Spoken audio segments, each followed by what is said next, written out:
Hello. How do you do? It's spooky month. Hello, everyone. How are you doing? Y'all, welcome back. Hello. How is everyone's day going? How does it feel? How does it feel to be back into fall? Finally. Finally. I don't know about the rest of y'all, but roundabout, I guess I should say where I'm from originally, Midwest. September is definitely fall territory. That's fall right there. That's what that is. It's fall. For whatever reason, out here in SoCal, that's not fall. You don't get to fall until you are well into like October. So, everyone, welcome back to fall. How you doing? Dahlia says it's fall, right? It's fall is hot. Just got home and the camper is 101 right now. No good.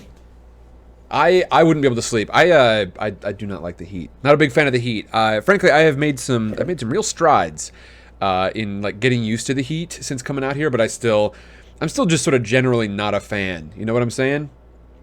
It's not really my bag, baby. It's not my bag, baby. So, everybody, I welcome you back to yet another Book Fair stream. If you want to know what Book Fair is all about, I'm going to give you just the briefest of versions right here. This is one of, frankly, our many streams that we have not done before, and even more so that we don't do very often. But basically, I'm taking a week to do a bunch of fun streaming stuff, and then after this week, all of this stuff is going to be available for the regular 2 weeks on Twitch. Then after that, it will be available for patrons, and then come next Book Fair, it's going to be released to the world, to whoever wants to watch it. And what that means is that all the stuff that came from before this Book Fair is also up there, just available to whoever wants to watch it. You will still have to go to Patreon to go check it out, but y'all, you've been doing that. I've been seeing folks who are interested in the stuff that's going up over there. I'm really excited to have all of these streams. Basically, there may be one or two from Book Fair that I can't put up there, but anything that I can put up there absolutely will be up there, which means about like, I think that means all but, like I said, maybe one or two. But Dahlia says, sad I had to miss the morning stream, but I will catch up. Indeed, we launched into a really fun game. It's a very spooky game. I would say, before I was going to say it wasn't really a horror game, but I would say after playing it again, I should say after revisiting it, because I was familiar with it, but after actually playing the thing, I think I would say it kind of is a horror game. It is a very well-crafted narrative as well. It is well done horror, but I had forgotten that it did kind of launch into some pretty like there's some pretty high-level material in there. So it kind of grows on you, says Marin Ver. It does, yes. And so, we launched into BioShock. For those of you who are not familiar with BioShock, I would certainly recommend you go check it out. I would say our playthrough started pretty excellently, and then as we got toward the end, let's say Sam discovered his limits. We'll just say it like that. How does that sound? Does that sound about right? Dolly says, at least Cali cools off at night. It's better than Texas heat, at least. Does Texas not cool off at night? Yeah, Cali definitely, it's hot during the day, but yeah, it'll typically chill out once the sun starts to set. Kerfo says, I'm in the Midwest. Love fall, but absolutely hate winter. And that's the thing. I hate summer. I hate it more in the Midwest, actually. It's more miserable in the Midwest. And also, I've got, worse memories from it, because I spent a few years doing lawn care in the summers in the Midwest, and it's just it's hot, it's sticky, it sucks. Dahlia says, I need to play that still. I've heard it's amazing.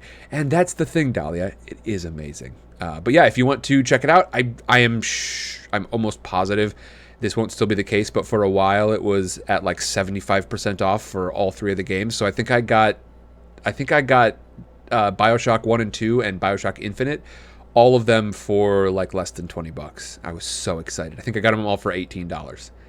So excited. Bitterbard says, I have no idea what's going to be on this stream. And that's the thing, folks. I took a vote. All right, I took a vote, and this is the thing that sort of won out. That vote was from a little while ago, I would say about a month ago. So if you're wondering when that showed up, it was a little while ago. So never you fear. But Good Courage says, I would never want to deal with a Midwest winter. Heck no. Give me New York forever. I mean, No, I mean it's tough. It can suck, especially if you're in like a real small town. Because I have to imagine, like I was in a smallish town in the Midwest, but not one of the super small ones. Um, Bitterbard says, doesn't it snow a lot in New York? Yes, but that's the thing. I think it's the more sort of infrastructure you have, and especially if you're in like a densely populated area, there's just a lot more available. And that I find is like the big thing. See, here we go. We're getting into the spookiness already. Here's the big spooky story. All right, here's the big spooky story about Midwest winter. You open your front door. It's about 5 a.m. because you have to make sure you shovel before you get your car out of the garage. Otherwise, it's going to compact the snow down onto your driveway and be impossible later. And it'll just be these two long sort of compact snow drifts, these dunes that exist on your driveway. You won't be able to pull them off. It's about 5 a.m. You have to go out and shovel. You shovel. It takes an hour, maybe 45 minutes if you're lucky, and then the snow plows are going to plow it right back onto your driveway. You go to work. It's dark. The sun comes up eventually, but there's a gray glow to everything, like it's all been zombified. You leave work. You come home. You turn on TV. You've seen everything already. You've caught up with all of your YouTube subscriptions. There might be somebody streaming if you're lucky. But if you're unlucky, what is there to do?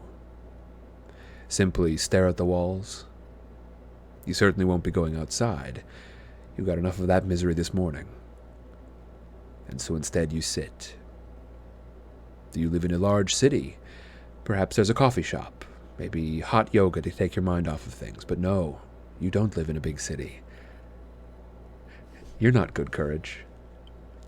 Shoot, was it Good Courage? Or was it Gwendog? Who's from New York? Good, you're not Good Courage. No. You live in Piasta. You live in Spring Green. There's nothing to do. Nothing at all. Perhaps you would like to take a dalliance into alcoholism. This is not a joke. The Midwest winters are frightening because they leave you alone with you. That's the thing about Midwest winters. By the way, I riffed on that for a lot longer than I thought I was going to, but y'all, that's kind of how it goes. That to me is like the big worst thing about winter in general. I don't mind the snow. I definitely don't mind the cold. I can tell you something right now. I love coats. I mean, look at me. Like it's still like it's going to be 90 degrees this week, and I'm wearing this like fairly thick flannel shirt just because I really like layers and I love coats. I've got a whole I went a little eBay crazy for a while because I was trying to be like an eBay swapper for just a bit, because I would say, in spite of the fact that my stream, y'all don't know me this way, all right? Because this was kind of before. This was, I mean, I can't really engage in it out here because I cannot wear layers, otherwise I'll go nuts. But my fashion sense is maybe a little bit less whack than the streams would indicate. But most of my favorite clothes are for like reasonably cool weather, and you just don't get that here. So all of my fabulous coats are back in the Midwest. There's nothing to be done about it. So I like a lot of parts of winter, but the only tough thing is if you live in anything except for a pretty big city, there's just nothing to do. And so you end up staying in a lot, and you end up with a lot less sunshine. And for a lot of folks, that means that your mental health may be suffering. I know that's what it means for me. I do not get seasonal affective disorder quite as bad as some of the folks that I know. But, just in general, like, sunlight's good for you, and you don't really have you've got a means to get it, but you don't have a motivation to get it during the winter in the Midwest. That's the big tough thing. I think there's a lot of conflict that comes out of that. There's a lot of folks who are sort of let themselves slip, let certain parts of their lives slip, and then it's sort of like it's a big setback, essentially. And I really can't imagine how it would have been, back when that area was being settled. some farmer who, like, they just have to hope that their stores are going to make it through the winter, and there's nothing to do. Like, literally all you can do is wait for the time when you're going to be able to plant again. That to me is, I mean, it's scary. It would be even scarier than it is now, but I think you get into a little bit of that with the Vivitch. If I remember correctly, a little bit of that theming was kind of centered around, like, not just the horror of, like, somebody spooky in the woods, but actually sort of the solitude, the isolation of it. Yeah, I think there's something to be said for spooky stories set in winters, and I just like winter in general for stories, whether it's a thriller or what. Jade says, if you know someone with a quad and an old car hood, lol, power sledding. I have never tried that. I never have. Never tried power sledding. I used to take my old... okay, so I've had a couple of cars. I had the... Let's see. We began with the Christmas Mobile. The Christmas Mobile was a green Honda Town & Country from like 2008 or something, I want to say. And that was my very first car that I got to borrow, essentially. I got to borrow it long term. It really was like I used it for most of my needs. I'm not trying to like undercut it, but I went ahead and got into a car accident. To this day, the worst one I've ever gotten in, but I got into that accident about 2 weeks after I got my driver's license. It might have been as much as 2 months, but like it was very, very soon after I got my driver's license, which at the time felt like some sort of weird twist of fate. But over time, I've kind of realized, like, I mean, if you're gonna get in an accident, it's probably when you are the least experienced and the most independent, right? So I made a dumb turn. It was absolutely my fault. 100, like, no question about it. I turned out into some traffic, sort of using another car to block my path, and they went on their merry way as was normal for them. My sort of whatever turn pattern was like predicated on the fact that they were just going to like stop in the middle of traffic and let me sort of pass around them. It would have made no sense. I got hit right on my driver door. Terrifying. I was totally uninjured. We crossed 4 lanes of traffic. The two of us, because I pulled out and I got hit really hard, and then we both pulled into the parking lot of a Long John Silver's across 4 lanes of traffic, and somehow both of us managed to stay safer than we should have through 4 lanes of traffic, and so we were fine. But I got it was a sort of a forest green minivan is what that was, and I got a bright red front left quarter panel. And so that one became the Christmas Mobile.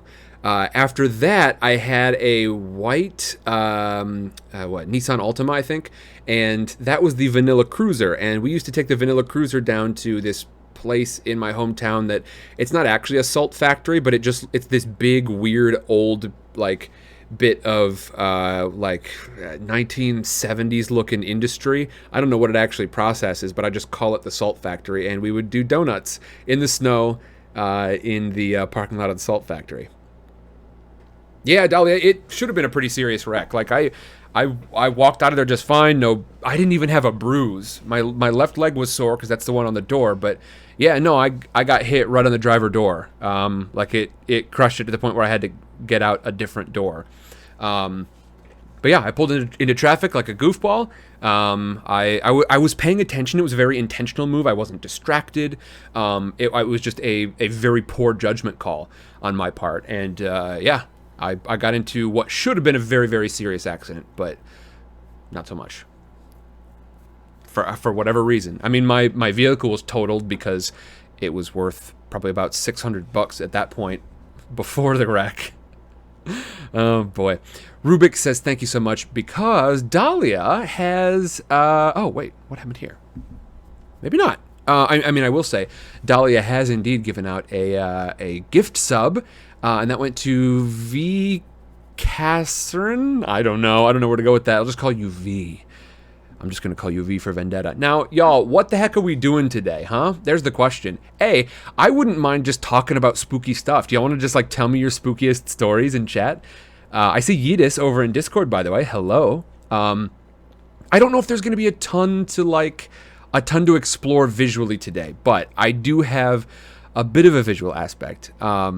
the what I want to do today, we took a vote on this, and the vote lent in the direction of, instead of a book, to try and just sort of troll the internet. Trawl.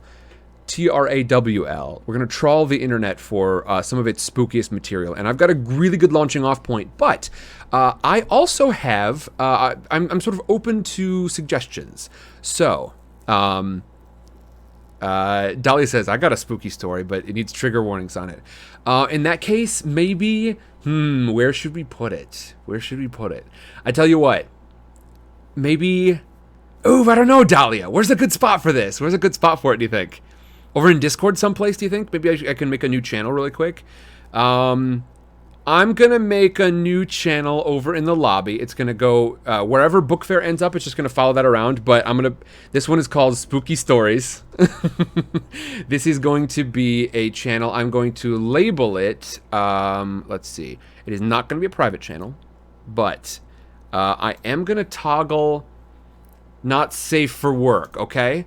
Because I just want y'all to be prepared. Whatever stories end up in there, they may well have some pretty intense content warning. I don't know. Like, try to... Dahlia, this is not a warning for, because I very much trust you to know, sort of have your own... to know what's up. I trust you to use your own discretion. But if y'all head over, I'm going to label it not safe for work, NSFW. But... like, don't go crazy in there, okay? I don't need a bunch of gore or and I definitely don't need a bunch of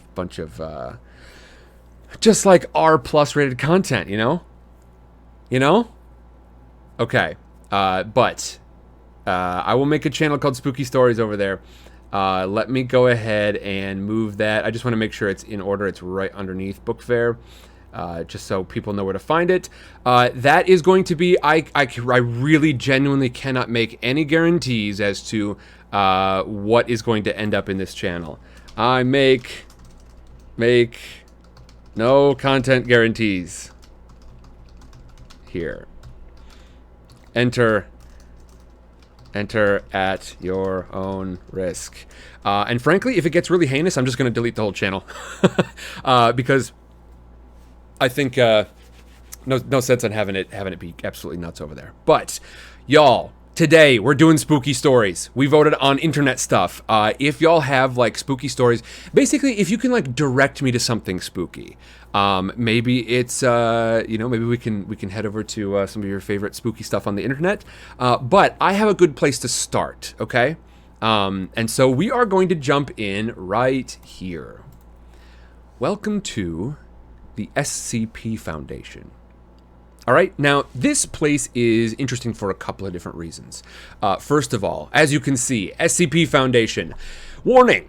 The Foundation database is classified. Access by unauthorized personnel is strictly prohibited. Perpetrators will be tracked, located, and detained.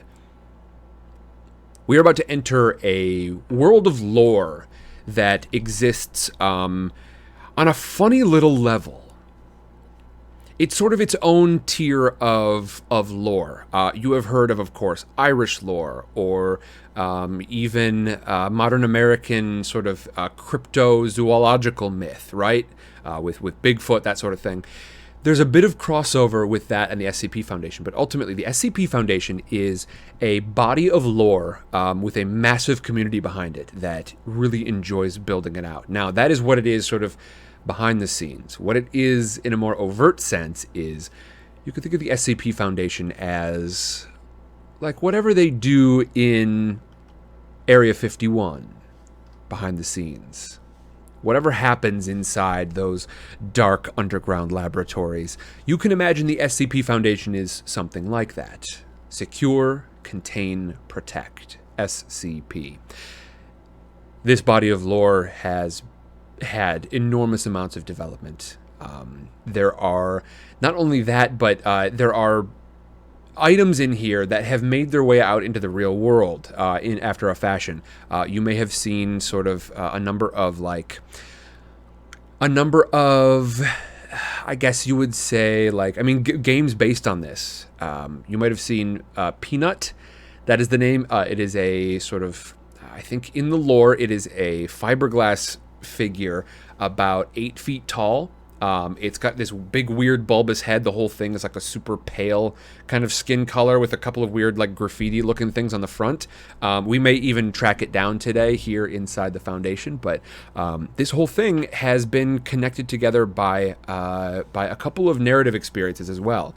In its natural state here, the foundation is just kind of an archive of all of these different spooky little ideas. It looks like there is an SCP Library Tales section just above my head here, which I did not notice on my last visit, but we may explore that as well. But in its natural state, like I said, is just sort of an archive of these different unique things. If you want to know what I mean by that, we shall discover shortly. But I would really encourage you all to check out SCP Play.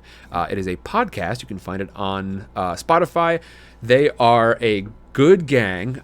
They are a group who plays tabletop RPGs, and they are playing a system called Monster of the Week, which is a great narrative system. But what they are doing with that is exploring the SCP universe and kind of the SCP archives. What's fun is that even if just sort of reading through this is a little too spooky for you, they are a bunch of really sweet and genuine folks who make a very sweet and genuine podcast. In spite of the fact that like this is, you will find yourself being spooked here. All right, you're gonna get pooked. You're gonna get pooked. Okay, and I'm gonna catch up with chat, and then we're gonna launch in. I don't know the best way to kind of adventure through this. I almost want just like a random SCP button so that just to get started, because then we're gonna duck into some other things. Here we go, random SCP, perfect. All right, and this will just give you an idea of how this all works. But Rubik says, man, I feel like I've heard some really good spooky stories, but of course I can't think of any of them right now.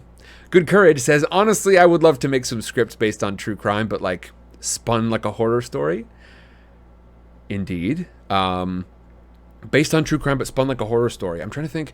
I mean, I know based on horror stories, but spun like true crime. I know there are a couple of those. For instance, Welcome to Night Vale is a pretty good podcast.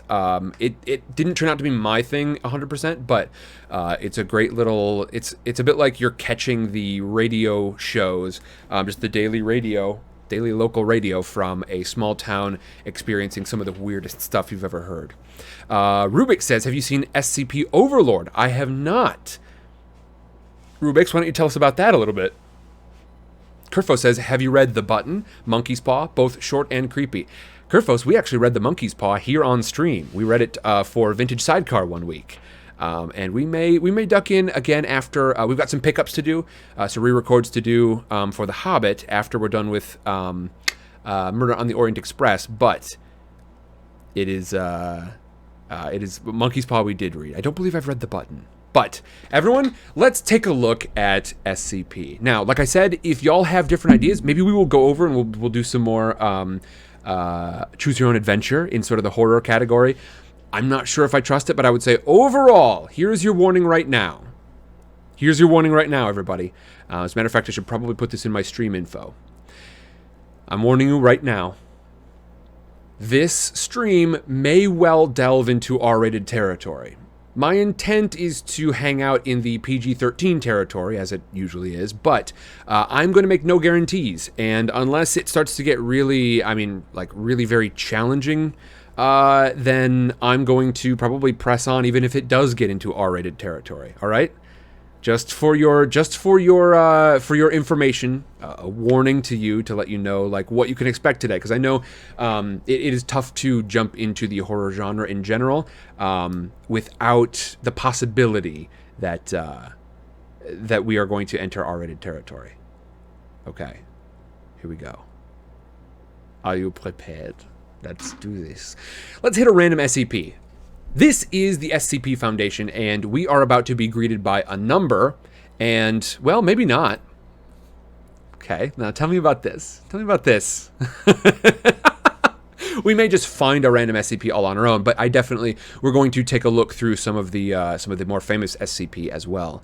As a matter of fact, maybe we should just start there, because I think this will be the most recognizable possibility. Let's see, SCP-5960? I don't know.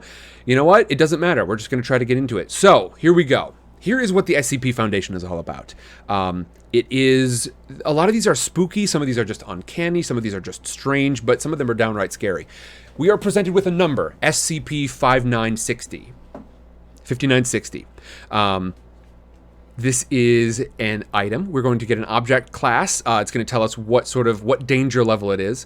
We are going to get special containment procedures and then a description, and then possibly, in this case, it looks like we do indeed, we might get a log from some of the events that took place surrounding this item. We might find indeed that there are additional sort of bits of lore attached to I mean, you know what? We're going to proceed from this point on as if this is all real, okay? If somebody in chat is confused, you might have to let them know, but I'm going to proceed from here as though it is all 100% real. So, these are all different items, and you might find that there are these sort of big gray boxes here that include the experiments that have been done on those items.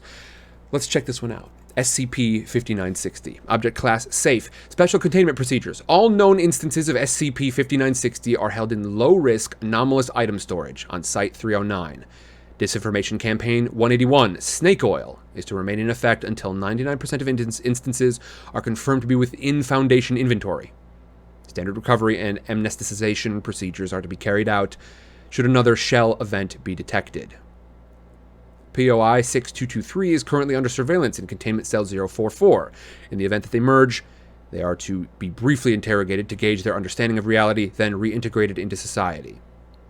Okay. So, and Rubik says SCP-096 and SCP-087 are pretty scary. Okay, perfect. We're going to have a chance to take a look at those then. We might even, let's take a look at those next. Now, as you can see, we've got a lot of jargon here, and as you read through these, you'll start to kind of understand.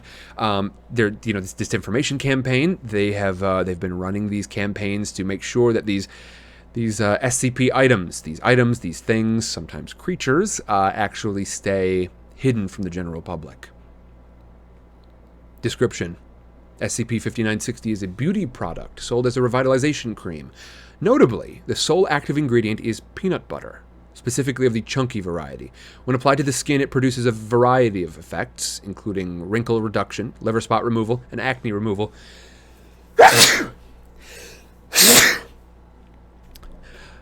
A sneeze, the scariest jump scare. It is also an effective moisturizer, hair growth stimulant, and arthritis relief option in addition to being edible and non-toxic. While there is only one listed active ingredient, there are several listed inactive ingredients, most of which are commonly used on non-anomalous cosmetic products. Extensive testing has yielded no conclusive results regarding which combination of ingredients is the root cause for SCP-5960's anomalous properties. SCP-5960 was first discovered on November 14th, 2010, when it became available at Walgreens stores in Minneapolis, Minnesota. Soon after, a series of late-night infomercials began airing featuring SCP-5960 inventor and spokesperson Jonathan "Johnny" Webby, designated POI 6223. These infomercials began with two women and POI 6223 applying SCP-5960 to their faces and arms. There will always be a continuous shot of one of the two women displayed on screen. Throughout the showcase, several testimonials will play while POI 6223 comments on his own experiences with unhealthy skin in his old age. After the last testimonial has aired, all participants will remove SCP-5960 to reveal that their skin has benefited from it, supplementing with after and before comparisons. POI 6223 reportedly used a similar tactic when doing live showcases of the product, applying SCP-5960 onto his face, neck, and arms while pulling audience members to try the product themselves. As it always guaranteed fast results, it quickly became known to the general public within 2 months of active distribution. Now, we've got a video log, and I believe this video log includes what is this? The following video log was taken from an interview between POI 6223 and radio host Tom McNamara, uploaded to the KEUR FM YouTube channel on January 22nd, 2011. Okay, so now we've got a transcript from this YouTube video. And this, I think you should hopefully be sort of picking up how this works. They give a lot of information, and then just a perfect amount of sort of tantalizing lore to go along with it. Now, I just realized my water's totally empty, so I'm going to be right back, okay? Y'all, stay put. I'm going to leave this here in case you want to start reading ahead slightly.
All right, I'm back.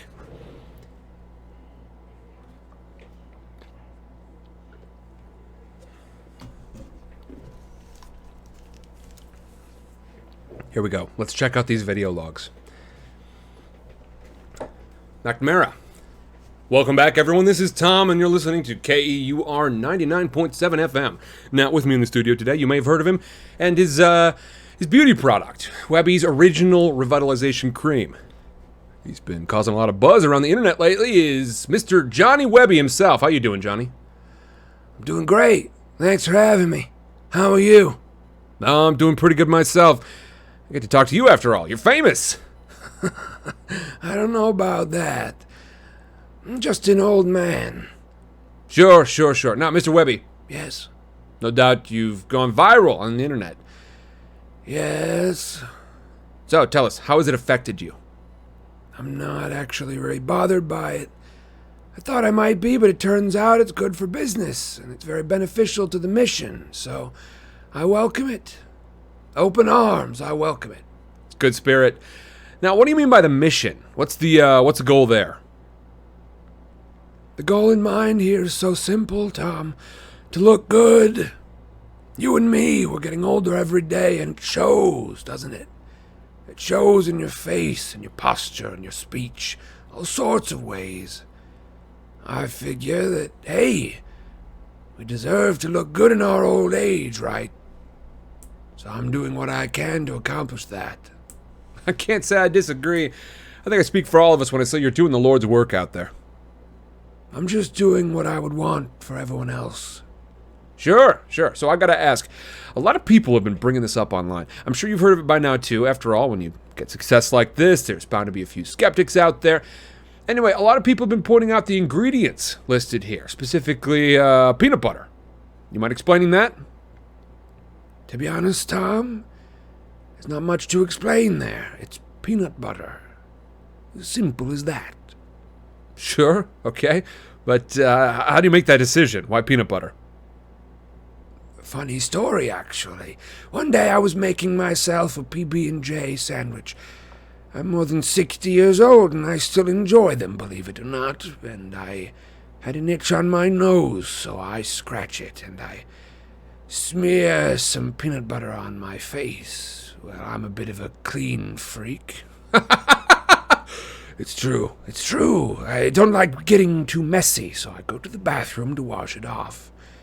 I see myself in the mirror with this streak of peanut butter across my cheek on my nose, and I think, man, when I was a kid, I could care less what I got on my face. One of those, to be young again moments, and that's where I got the idea of it. I learned how to make my own peanut butter from home. Figured out how some of the finer stuff in cosmetics work, and here we are. That's all well and good, Johnny, but it doesn't really answer my question about how the peanut butter does all this. Well, let's just say it's a company secret, then. I still gotta make a living, you know. Sure.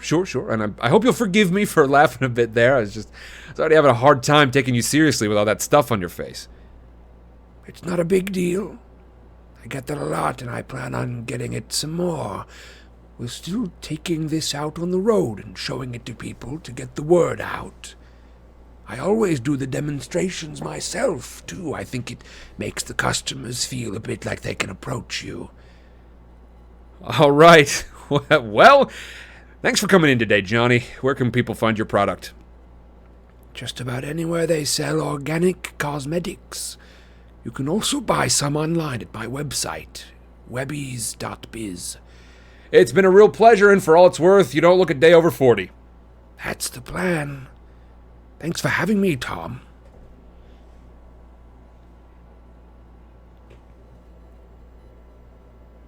End of transcript. Shell Event 1. The first known Shell event occurred on February 11th, 2011, when POI 6223 suddenly went missing. He was to attend a scheduled live showcasing of SCP-5960 but never arrived. As hired staff and POI 6223 had stayed in separate hotels that evening, it was assumed that POI 6223 was running late. At approximately 11:30 a.m., Hired assistant Matthew Tallhardy contacted hotel staff to check on POI 6223. When they attempted to contact him via phone, he did not answer, which prompted hotel staff to enter the room. All of POI 6223's belongings were still present, along with a near-empty container of SCP-5960 in the bathroom and a large, pale red peanut on the bed, covered in blankets. The peanut, approximately 2 meters in length, is assumed to be a large prop left behind by POI 6223, and an attempt was made to group it with the rest of his belongings. 2 of the hotel staff lifted it off the bed, though it had been dropped due to the unexpected heaviness of the object. After this, the witnesses present had reported they heard something similar to a child crying coming from inside the peanut. Emergency services were called immediately after the incident. The peanut was brought to the Foundation custody by embedded personnel in local medical care facilities. End of item. Okay. Who's catching the vibe so far? You picking it up? You picking it up? Kerfo says, the mission? It sounds like it means something deeper. Rubik says, kinda scary, not gonna lie. And, in addition, not the only one. As you can see, we've got 5960, and, I mean, we have got... Let's see, it looks like north of 6,000, maybe almost 7,000 of these different items. Remember to fill out 6,000 to 6,999 before going higher. This is the sort of thing that is, like, it's right up my alley. Okay, this is a huge bank of lore that is fascinating. It is just like a really, really exciting place to explore. Jade says they will never defeat the hen folk. See, I think Hen would love this stream. We gotta figure out what Hen is up to. Let's go get Hen. No, I'm fine. I'm joking. Don't bother Hen right now. Okay, and now, looks like we've got some folks in here who might be kind of familiar with all of this, and might be able to provide us with some of the greatest hits. Rubix has proposed SCP-096 and SCP-087. So, I'm going to try this. I want to try this. We're not going to use it right now. I'm just curious right now. Yeah, okay, so the random SCP button does not work. Although maybe it's like, maybe it's taking me to a random SCP that is not currently filed. That might be the issue. Nope, I don't know. Okay, now, are y'all ready? We're going to explore some of the ones that have inspired quite a bit. Let's talk about 096. Let's see, how much do we have here? Not a ton, not too much, fortunately, but the SCPs come with ratings, and this sort of helps to sort out which ones are going to be present at different times, in which searches. Sorry, I should have clarified. Which ones are going to be present in which searches. The ratings are kind of a good way to figure out, like, this bit of lore has been pretty well handled versus this bit of lore might be kind of silly. I do know that, for instance, there are some SCPs in here that are just they're random. Some of them are more memes than they are actual posts. Okay. SCP-096. Object Class Euclid. Special Containment Procedures. SCP-096 is to be contained in its cell, a 5 by 5 by 5 meter airtight steel cube at all times. Weekly checks for any cracks or holes are mandatory. There are to be absolutely no video surveillance or optical tools of any kind inside SCP-096's cell. Security personnel will use pre-installed pressure sensors and laser detectors to ensure SCP-096's presence inside the cell. Any and all photos, videos, or recordings of SCP-096's likeness are strictly forbidden without approval from doctors, redacted, and 05, redacted.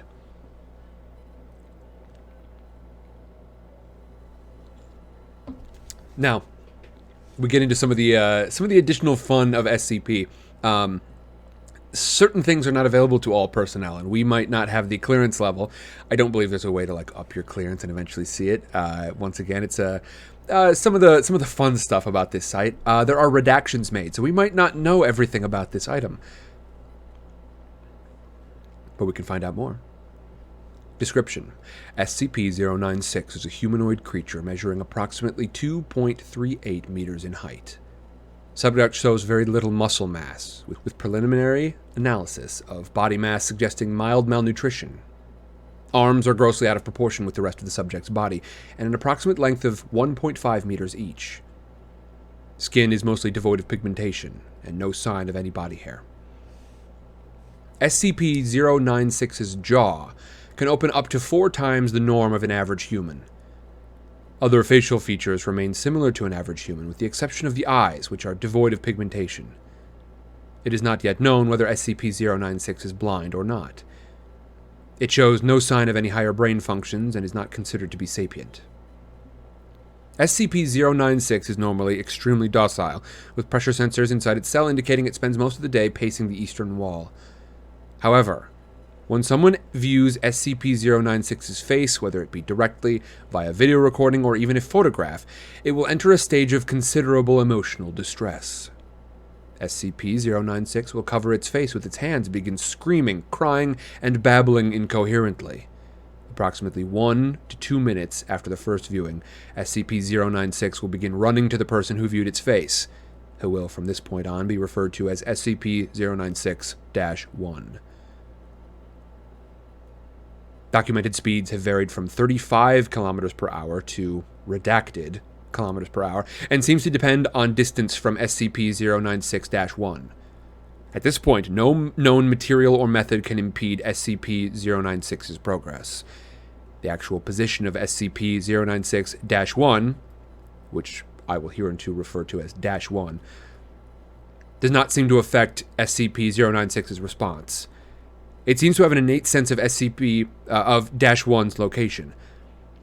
Note, this reaction does not occur when viewing artistic depictions. See document 096-1.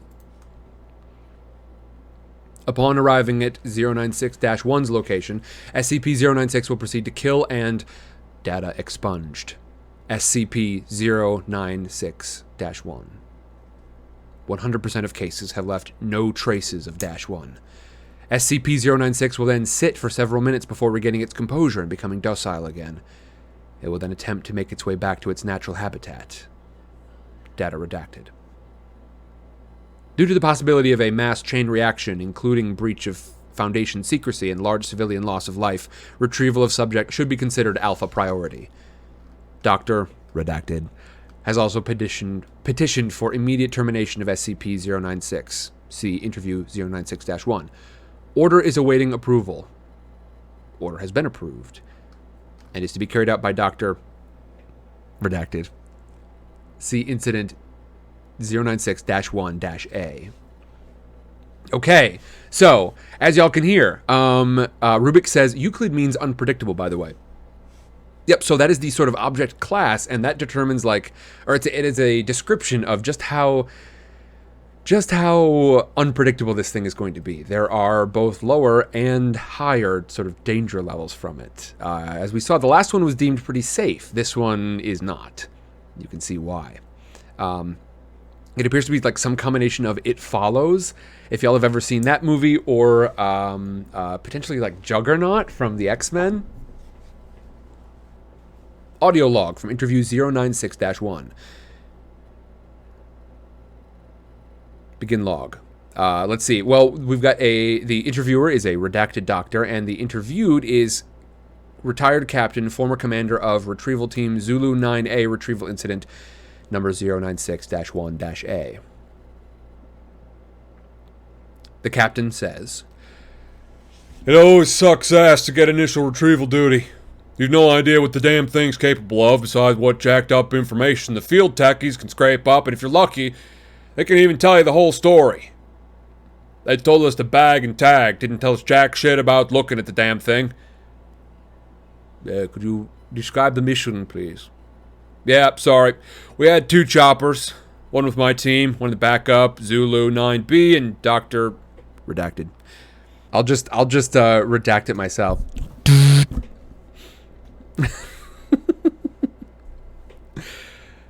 Yeah, sorry. We had 2 choppers, one with my team and one with backup, with Zulu 9B and Dr. We spotted the target about 2 clicks north of our patrol path. I'm guessing he wasn't facing our direction, or else he would have taken us out then and there. Your report says SCP-096 didn't react to the cold. It was negative degrees. Actually, it was negative. Yes, it was butt naked, didn't go much of a shiver. Anyway, we landed, approached the target, and Corporal got ready to bag it. That's when Dr. called. I turned to answer it, and that's what saved me. The target must have turned and my whole squad caught it. That's when SCP-096 entered an agitated emotional state. Yep. Yeah, sorry, got the willies for a second. That's all right. Yeah, well, I never saw its face. My squad did, and they paid up for it. Could you describe it a little more, please? Yeah. It started screaming at us and crying. Not animal roaring, though. Sounded exactly like a person. Really fucking creepy. We started firing when it picked up. Corporal ripped off his leg. God, he was screaming for our help. Anyway, we were blowing chunks out of the target round after round. Didn't do jack shit. I almost lost it when it started dim. That's when you ordered the use of, I need some papers to move around here. Hold on. Just tissues, I guess. Oh, hold on.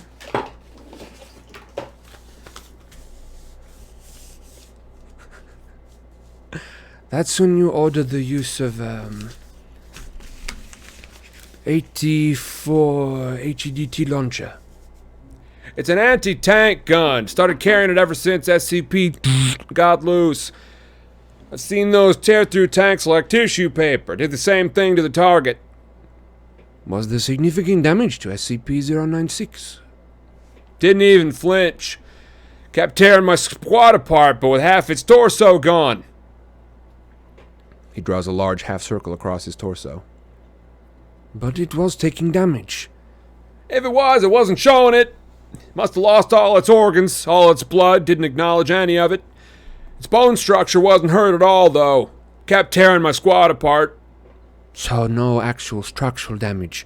How many rounds would you say were fired at SCP-096?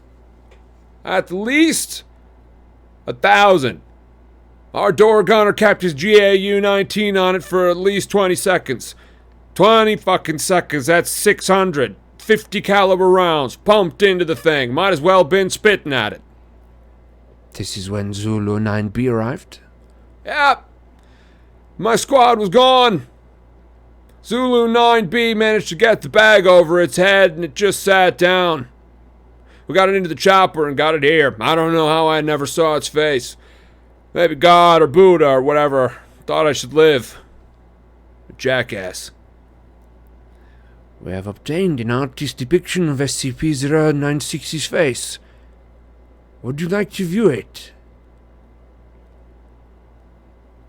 You know, after hearing that thing screams at my man, I don't think I want to put a face to what I heard. No. All right, I believe we are done here. Thank you, Captain. Chairs are heard moving and footsteps leave the room. Retired captain is confirmed to have left interview room 22. Let this be on record that I am formally requesting SCP-096 be terminated as soon as possible.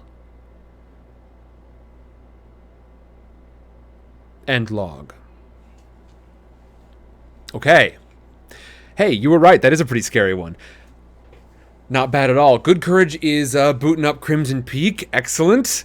Dan Cave says, so no back-to-back double feature with Pan's Labyrinth and David Bowie Labyrinth. I think my favorite Guillermo del Toro is probably The Shape of Water. No, I'm joking. It is, I think it's called Are You Afraid of the Dark? I can never remember the title of this movie. Is that right? Nope, that's definitely not it. Let's see. Guillermo del Toro. Movies, come on. Not The Shape of Water. Not Kronos. It was in the midst of these. Somewhere in the middle of those. Can I get more movies? What is it? Maybe it's just Don't Be Afraid. There it is. Yep, Don't Be Afraid of the Dark. Don't Be Afraid of the Dark is an excellent, excellent horror movie. It's like, I think it might be one of the best horror movies I've ever seen. Not because it's the scariest necessarily, but because it's a very good movie. I haven't seen Crimson Peak, though. Don't Be Afraid of the Dark. It is possible. It's possible Good Courage, but I don't think so. I think Are You Afraid of the Dark is the other one. And then, yeah, I just got the name wrong. Indeed, a classic. But I think y'all are talking Pan's Labyrinth. Okay, so we've just read through 0CP, or SCP-096. I want to see what this document is about. Okay, just a little bit of an extra transcript, perhaps. Document 096-1 of Experiment 096-1. Experiment 096-1 is headed by Dr. Dan. Purpose is to test SCP-096's abilities while obtaining complete physical description of SCP-096. D-9031 is a 32-year-old convicted felon and former tattoo artist. D-9031 is placed inside bathysphere 303A, which then lowered into the Tonga Trench off the coast of New Zealand.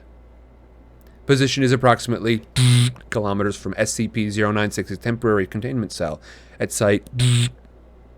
The following was recorded via video surveillance inside bathysphere 303A, between it and Dr. Dan's control site on the New Zealand mainland.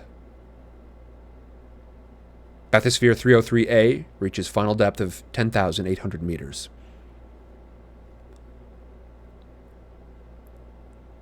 D-Class 9031. It stopped. What now? Dr. Dan. Do you feel fine? No sickness? Anything? My ears hurt. That should be expected. Now, on your left should be a steel container. Open it and there will be a manila folder containing several photographs. Open it and describe the first photograph, please. 9031 complies. The camera is located so the photograph cannot be seen. Nothing. It's an empty cell. Thank you. Please set this photograph face down in the receptacle to your right and look at the next photograph. It's the same cell, but there's a foot in it, I think. Describe it, please. It's pale and bony. It's sort of creepy, actually. Place the photograph in the receptacle face down and look at the next one.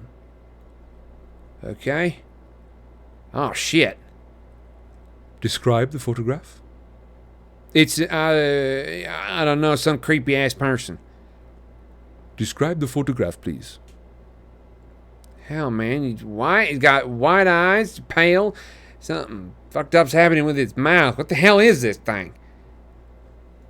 At this point, approximately 13:32 Standard Time, Dr. Dan and Experiment Control is notified that SCP-096 has breached containment. The fastest path to SCP-096-1 has been cleared of civilians and other image recording devices, and SCP-096 is now being tracked via satellites with tracking collar. On your right, there should be another steel container. Open it. It's a pad of paper and a pencil. Yes. Please draw a sketch of the photograph you saw. SCP-096-1 mumbles an expletive and spends the next 20 minutes... Now, that can't be quite right. No, that must be different. Oh, duh. It has become -1. Okay, so some of these things are a little bit confusing to keep up with, but it has seen SCP-096, which means that this subject, this D-Class 9031, has now become -1. -1 says, it's a pad of paper and a pencil. Yes. Please draw a sketch of the photograph you saw. -1 mumbles an expletive and spends the next 20 minutes drawing a sketch of the photograph. At the time of completion, SCP-096 is confirmed to be kilometers away from SCP-1. -1 says, I'm done. Good. Place the drawing in the receptacle to your left and close the door. Dash 1 complies, and the sketch leaves bathysphere 303A in a watertight buoyancy container. The other photographs are then incinerated in an onboard incinerator. What now?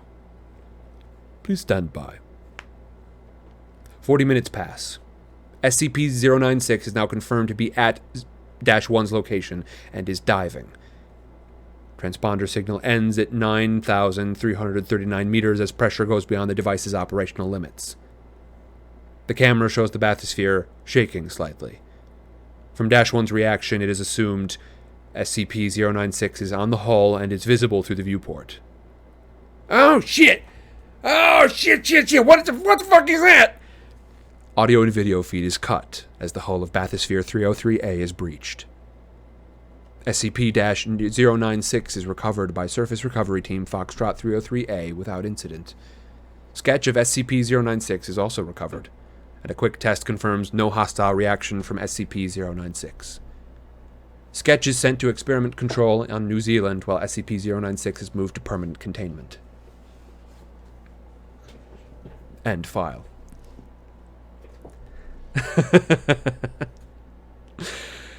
Interesting. Okay, so let's see.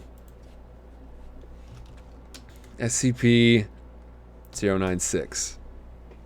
Alright, remember, don't look. Don't look, otherwise it's coming to get you. But we're gonna look at it.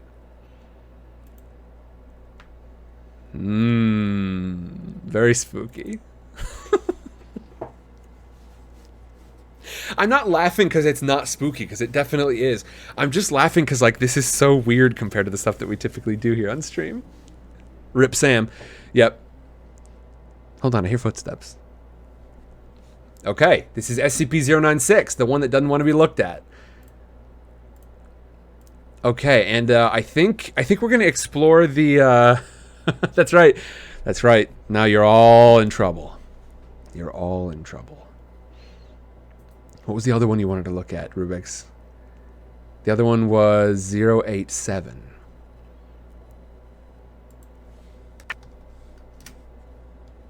Off we go. And don't forget, folks, why are we doing this today? It is Book Fair, but this is not a stream where I wanted to have a super metered structure. So if any of y'all have additional ideas for, like, if you got creepy stuff on the internet that you know that you like, go ahead and let us know. I would love to explore some creepy stuff today. Yeah, the vote sort of determined, like, we're going internet trawling for creepy business. Rubik says not as creepy, but still sort of creepy. Let us find out, shall we? I actually have a strong favorite. There's well, we'll talk about it later. Once we get to it. But SCP-087. And I get hydrated before we do this.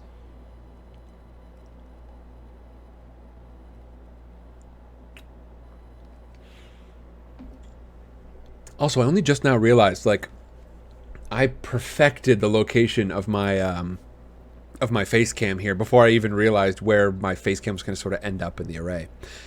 SCP-087. Object Class, Euclid. SCP-087 is located on the campus of... The doorway leading to SCP-087 is constructed of reinforced steel, with an electro-release lock mechanism.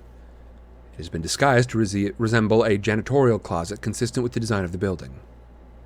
The lock mechanism on the door will not release unless volts are applied in conjunction with the counterclockwise rotation of the key.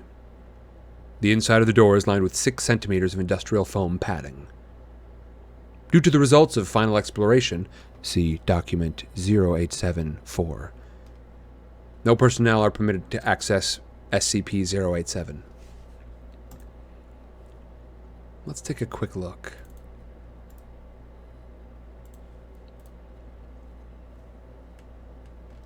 The rate at which that's loading is especially creepy, isn't it? Okay, a dark stairwell. What do you think we're going to find down there? Description. SCP-087 is an unlit platform staircase. Stairs descend on a 38-degree angle for 13 steps before reaching a semicircular platform of approximately 3 meters in diameter. Descent direction rotates 180 degrees at each platform. The design of SCP-087 limits subjects to a visual range of approximately 1.5 flights. A light source is required for any subjects exploring SCP-087, as there are no lighting fixtures or windows present. Lighting sources greater than 75 watts have been shown to be ineffective, as SCP-087 seems to absorb excess light. Subjects report and audio confirms the distressed vocalizations from what is presumed to be a child between the ages of and. The source of the distress calls is estimated to be located approximately 200 meters below the initial platform. However, any attempt to descend the staircase have failed to bring subjects any closer to the source. The depths of descent, calculated from Exploration 4, the longest exploration, is shown to be far beyond both the possible structure of both the building and geological surroundings. At this time, it is unknown if SCP-087 has an endpoint. 087 has undergone 4 video recording explorations by Class D personnel. Each subject conducting an exploration has encountered SCP-087-1, which appears as a face with no visible pupils, nostrils, or mouth. The nature of -1 is entirely unclear, but it has been determined it is not the source of the pleading. Subjects exhibit feelings of intense paranoia and fear when faced with -1, but it is undetermined whether said feelings are abnormal or simply natural reactions. Addendum. Over a period of 2 weeks following Exploration 4, several staff members and students from the campus reported knocking at a variable rate of 1 to 2 seconds per knock coming from the interior of SCP-087. The door leading to 087 has been fitted with a 6-centimeter thick industrial padding. All reports of knocking have ceased. Authorized personnel may refer to documents 087-1 through 087-4 for transcripts of explorations 1 through 4. Y'all ready to check out some explorations? Because this, I think, is the coolest part of the site, except for some of the things I have not explored yet, which include the stories, canons, tales, etc. And I don't know, actually, I assume tales and canons are going to be different things, but I am curious to know how they differ. But you may have noticed that this idea of Class D personnel comes up. We can certainly check that out. I think we can check that out in greater depth as we process through some of these, but you will notice that Class D personnel tend to be convicted felons, etc., and they are often on the raw end of the stick, shall we say, in some of these experiments. But the fun part of these is these documents, basically, whether it is, a video transcript or documents themselves, the documentation of the experiments performed here to see what has happened, especially the ones that involve exploring something terribly mysterious. Dolly says, that's the only downside to book fair. That's pretty good. If that's the only downside to book fair, that's pretty good. Yeah, I think my mumble mouth sort of like starts to catch up with me, but that's all right. I've still got plenty of energy. I'm doing well. Cobra says his voice is not used to doing this, but it's still really good. I can definitely feel like it's a strain on my voice, but I'm taking good care of it and making sure to rest it plenty when I'm not in my streaming hours. And fortunately, I'm doing like 7-ish hours a day of streaming for this last week. And I think if I were to give myself like a normal work week, 5 days a week of doing like that much streaming, I would be able to take care of my voice just fine. Unless it was all like super shouty stuff. But I would try to stay away from that. I don't think that's really what y'all like. That hasn't been in the past what y'all like really latch onto anyway. And I'm thankful for that. I'm really thankful in general for like the stuff that y'all are super excited about. Jem says, Class D personnel are unwillingly recruited and are mostly death row inmates. Dan Cave says, did you ever end up picking up Van Richten's? They brought back the spookiest named monster, the Carrionet. I did not. I will say, yeah, I have, I think, one D&D book in the house, one Dungeons and Dragons book. I have quite a few other games, but yeah, I tend to like, I enjoy 5th edition, but I think it does a lot of things in sort of the clunkiest way. And so I really like sort of smaller narrative games where instead of having having mechanics between you and what you want to do, it's more of like a sidebar. You can sort of pull things off the shelf when you wish to engage in the mechanical stuff. That's part of the reason why I really like that the podcast SCP Play is doing things in Monster of the Week, is because it sort of like, I don't know, it keeps things rolling in a much more narrative way rather than, oh nope, didn't hit your target number, time to just stop and try something else. But I will check out the Carrionet, Dan Cave. Yeah, the Van Richtens, and I know some of those support books are really high quality. It's just, I don't know, I don't feel a ton of need to like delve super deep into 5th edition itself. I don't know. I recognize I'm an incredible hipster when it comes to tabletop RPGs, but I just think there's a lot of cool stuff going on in other games. Just a ton of cool stuff. Document 087-1, Exploration 1.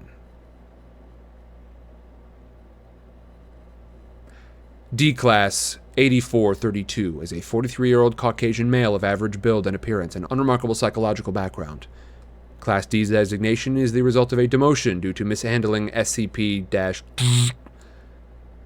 D-Class 8432 is equipped with a 75-watt flood lamp and battery power capable of lasting 24 hours, a handheld camcorder fitted with a transmission stream, and an audio headset for communication with Dr. at control. D-Class 8432 steps through the doorway onto the initial platform. Despite the wattage, the flood lamp only illuminates the first 9 steps. The second platform is not visible. D-Class 8432. It's fucking dark. Doctor. Is your lamp functioning properly? D-Class 8432 shines the light out the door and into the academic building's hallway. The light reaches significantly further. Yeah, it's working. It just won't light down these stairs all the way down. Thank you. Please continue. D-Class 8432 descends for 13 steps before reaching the second platform.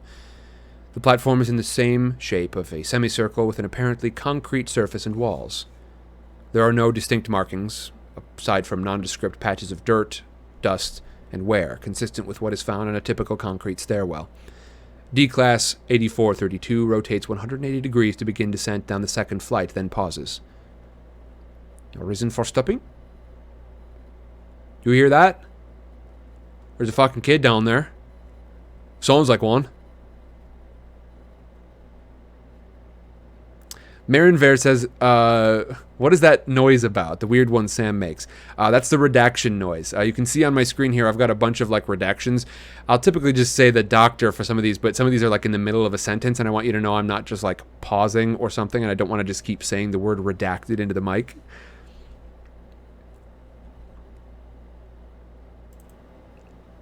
Maybe we can try this instead. Will this be easier? I think I might have figured out a way just now to try it differently. We'll see how this works. Just a second. This is the quick way. We'll see if it works. I mean, who knows when we're even going to see it next, but hey, it's fine. None of the described audio is feeding through the camera or mic at this time. Could you please describe the sound? It's young. Either female or a very young boy. It's crying and sobbing and saying, please, help, please. Yeah, it just keeps repeating that and crying. You just estimate its location from your current location. Oh, I don't know. Maybe 200 meters down. Please continue down the next flight. The subject descends another 13 steps. As he reaches the landing, audio of the child as described is picking up. The child alternates between sobbing, wailing, and the words, please, help, and down here. The level of audio is consistent with D Class 8432's report of it being approximately 200 meters below. Can you hear the crying still? Yeah.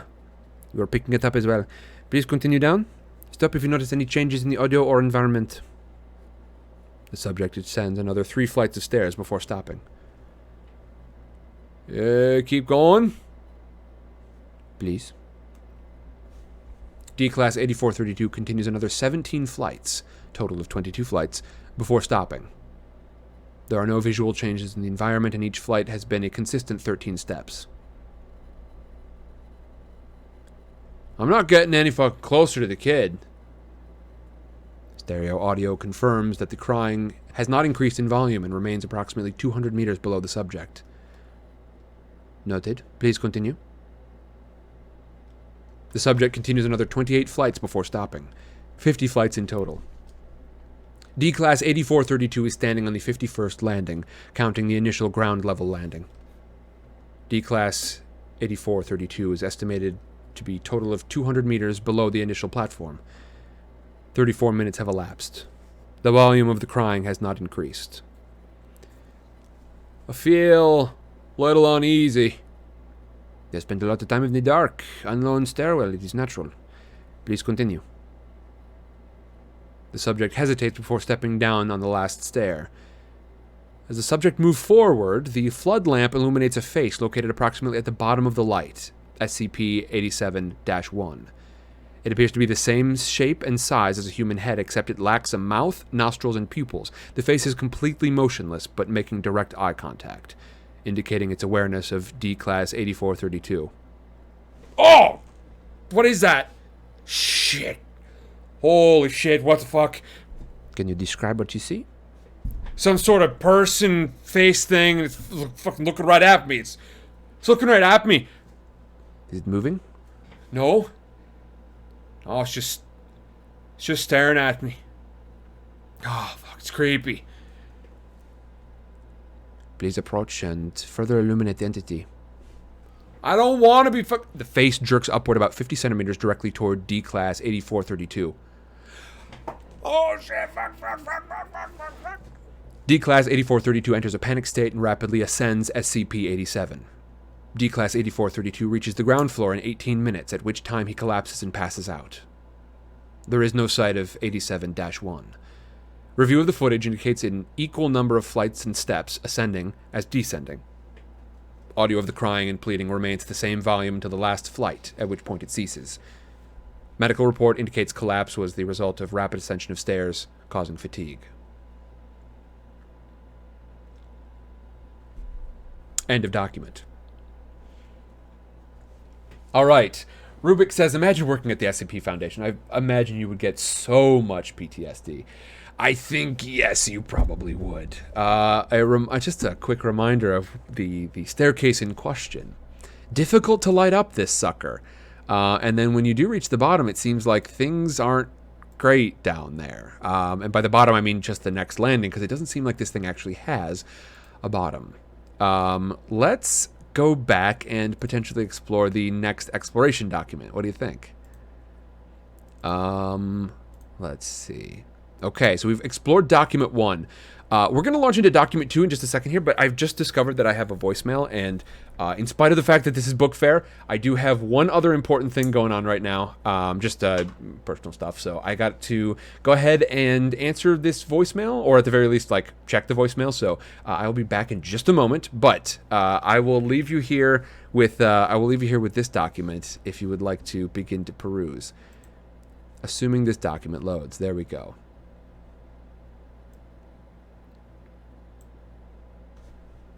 Just a moment.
All right, I'm back.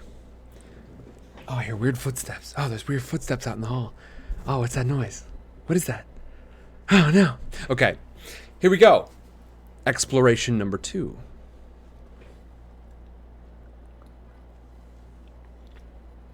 And remember, folks, I make no guarantees as to what... if I get uncomfortable in a content sense, then we may move away from this. But this very well may, especially language-wise, deviate into R-rated territory. I'll probably have to give that reminder a few times for people showing up new. But hey, welcome to the spooky stream. Exploration number 2. D-Class 9035 is a 28-year-old African-American male of strong build. Psychological background indicates no abnormalities except an extreme hatred for women. Subject has an extensive record of... D-Class 9035 is equipped with a 100-watt flood lamp and a battery power capable of 24 hours. A handheld camcorder fitted with a transmission stream and an audio headset for communication with Dr. at control. D-Class 9035 is also equipped with a backpack containing 100 small LED lights and an adhesive backs and battery lives of approximately 3 weeks. Lights turn off and on by compressing them. D-Class 9035 shines a flood lamp down the first flight of stairs. Despite the extra wattage, the light does not illuminate beyond the 9th step. You want me to go down there, Doc? Please shine your flood lamp outside SCP-87 to verify it is functioning properly. D-Class 9035 shines the light into the hallway. Comparison with the footage from exploration number 1 confirms it is indeed brighter. Thank you. Please continue to the first landing. Hey, Doc, I know what you said and all, but I don't think I want to go there. Please continue to the first landing. Doc, look, As per our earlier conversation, please continue to the first landing. D-Class 9035 pauses for 18 seconds, then descends 13 steps to the first landing and stops.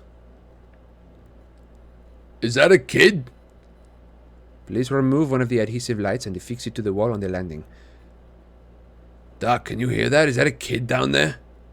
That is unconfirmed. Please affix an adhesive light to the wall and verify it functions. D-Class 9035 hesitates, then removes one of the lights from the backpack and adheres it to the wall. He presses the light and it turns on. Please turn off your flood lamp. 9035 hesitates before turning off the lamp. The LED light illuminates the dark landing, but does not extend beyond the first step either way. Interesting. Okay, so just for the record, basically he's put this like little sticky light on the wall, but it won't light the steps themselves up, only the landing. Thank you. You may turn your flood lamp back on. Please continue to descend. At each landing, affix an LED light on the wall and turn it on. If you notice anything unusual, please report it. D-Class 9035 turns the flood lamp back on, then descends to the next flight of stairs.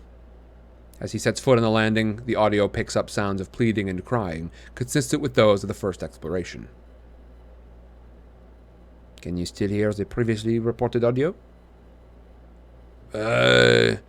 Yeah, she sounds about 150, maybe 200 meters down. Am I supposed to get her? Look, Doc, I don't do well with kids. Please place the light and continue down until you notice anything unusual. The subject adheres the light to the wall and turns it on, and then continues to the next landing. He adheres the third LED light to the wall and turns it on. D-9035 continues in this manner for the next 25 flights before stopping. I don't think I'm getting any closer to the kid, Doc. How far down would you estimate the source of the sound to be? Same as before, like 150, 200 meters down. Thank you. Please proceed. D-Class 9035 continues in the same fashion for the next 24 flights. At the 51st landing, he stops. Footage shows an arced gouge in the concrete wall, estimated to be approximately 50 centimeters long and 10 centimeters wide. The first step down from the landing appears completely smashed into rubble. Hey, can you see that? Yes, could you describe what you see? Looks like something slashed at the wall and the steps all crumbled up and stuff.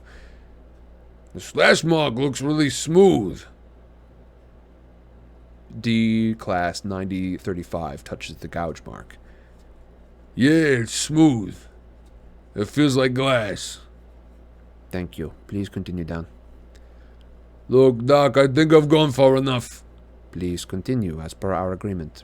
I don't want to do this, agreement or not. Data here is expunged. D-Class 9035 steps over the destroyed step and continues down the staircase. Nothing is notable for the next landing. D-Class 9035 adheres an LED light on the wall and continues in the same fashion, another 38 flights. The sound of the crying and pleading still has not gotten closer.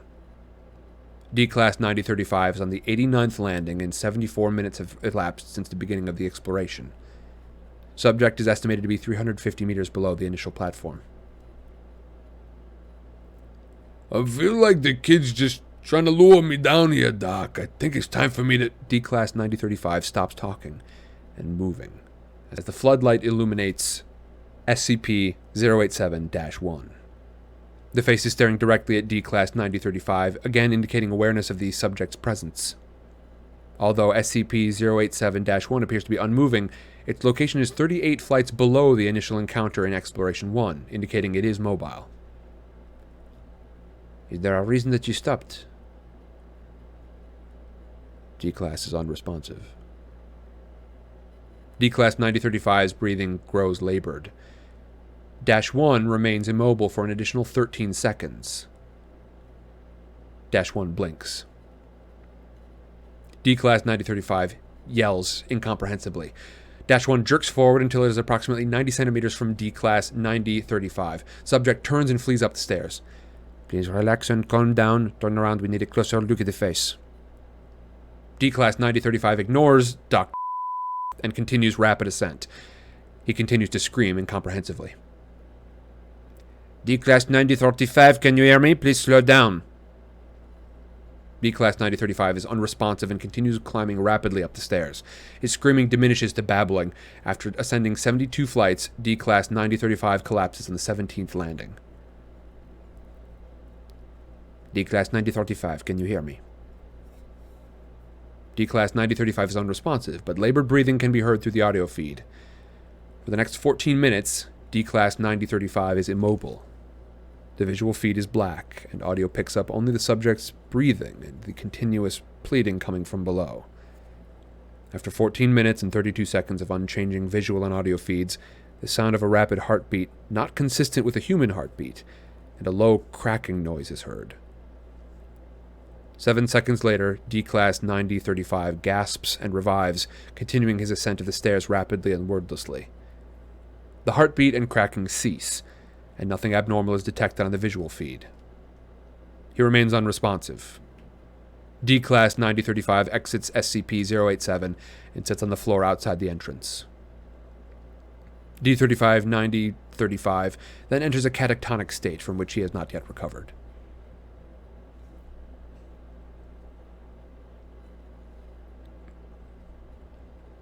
Okay. All right. That's the end of this document. We've got one more exploration available to us, and then they get redacted. I'm just going to remind y'all what this looks like here. This is what we're delving down into. 72 minutes down. I want to say it took like, 72 minutes down? How many minutes back up? Strange noises. Child crying from down below. Dolly says the new Scary Story channel is all set up for posting with rules and instructions for posting stories and labeling them. Yes, indeed. If y'all want to jump in on that, feel free to do so. We've got a Spooky Stories channel. Yeah, I think that will probably stay up for, most of the month, I imagine. Like I said, unless it gets out of hand in there.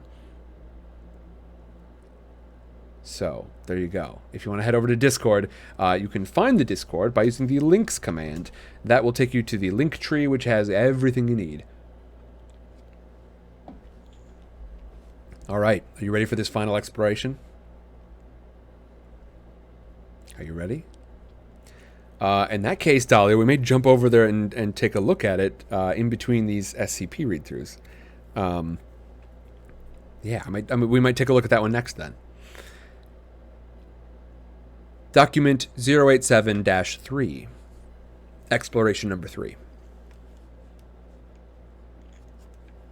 D-Class Personnel 9884 is a 23-year-old female of average build and appearance. Psychological background indicates a history of depression.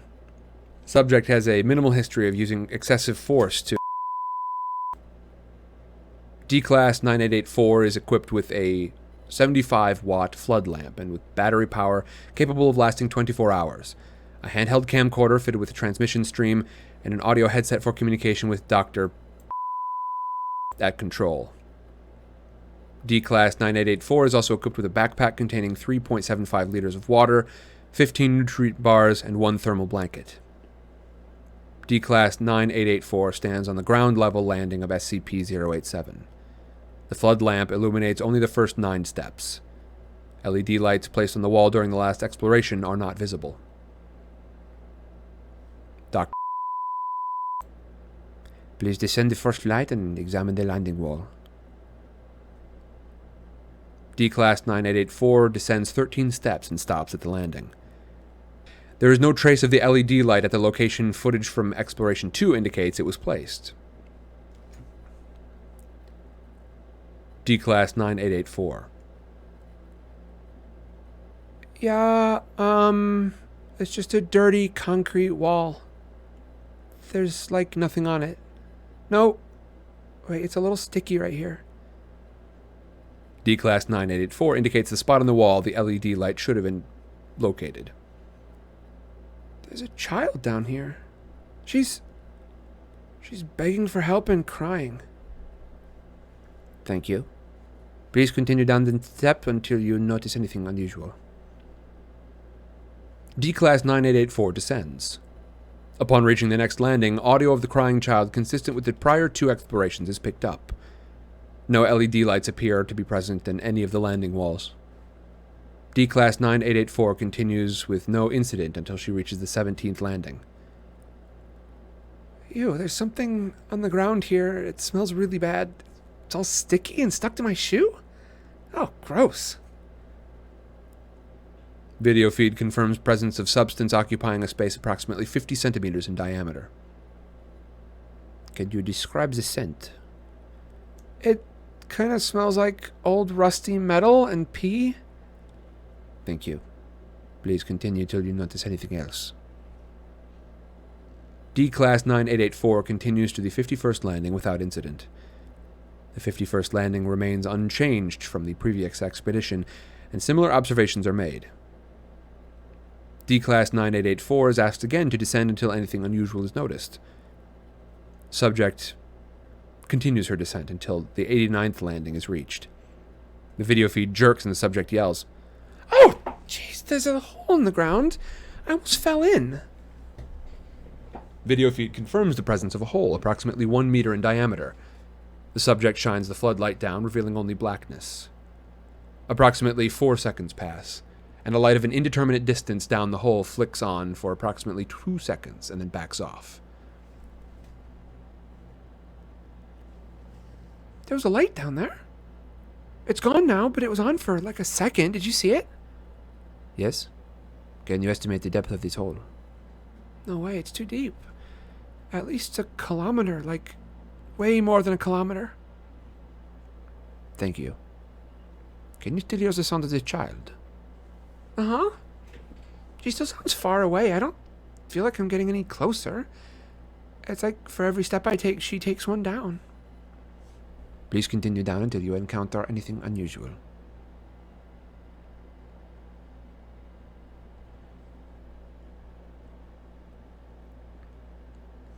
D-Class 9884 continues to descend SCP-087 for approximately an hour, covering an additional 164 flights. She stops to rest on the 253rd landing, consuming 1 nutrient bar and several gulps of water. D-Class 9884 is at an estimated 1.1 kilometers below the initial landing, yet the sound of the child has not changed in volume. After pausing for 4 minutes, D 9884 resumes her descent, making no stops for another 216 flights, 1.5 hours later. D-Class 9884 is on the 469th landing, an approximate 1.8 kilometers below the ground level. I'm not getting anywhere. I think it's time I went back.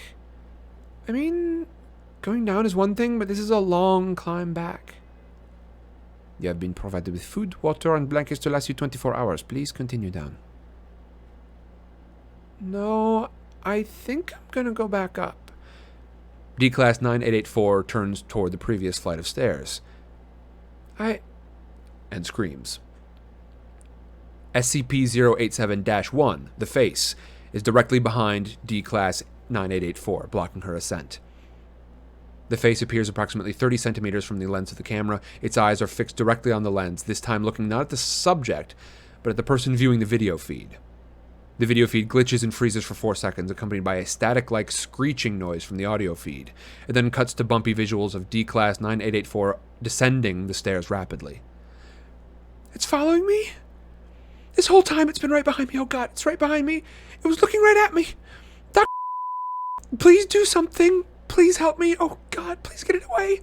Please, no, please. I knew it was following me. You gotta help me make it, please. No, it was looking at me, staring straight at me. It knew I was here. It was watching me the whole time. Oh God, please help me. This continues for a similar fashion until the end. D-Class 9884 continues to scream and plead hysterically as she rapidly descends the staircase. The previously heard static-like screeching seems to overlay the video feed, beneath which can still be heard the original sound of the crying child. Approximately 14 flights down, the video feed swings to show the area directly behind D-Class 9884.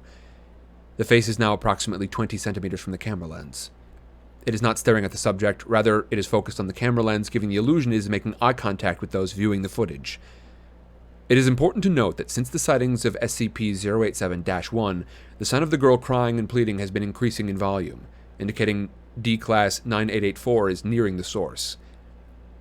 After an approximate 150 panicked flights of descent with 3 visual confirmations of SCP-087-1 still in pursuit, D-Class 9884 trips and appears to fall unconscious. Audio feed indicates strong proximity to the source of the crying. The static and screeching noise continue. Video feed shows yet another descending flight of stairs, indicating D-Class 9884 still has not reached the base of the stairwell. 12 seconds of motionlessness pass before the face comes in full view of the camera, eye contact being made directly with the viewer. Audio and video feeds cut out, and no connection is reestablished.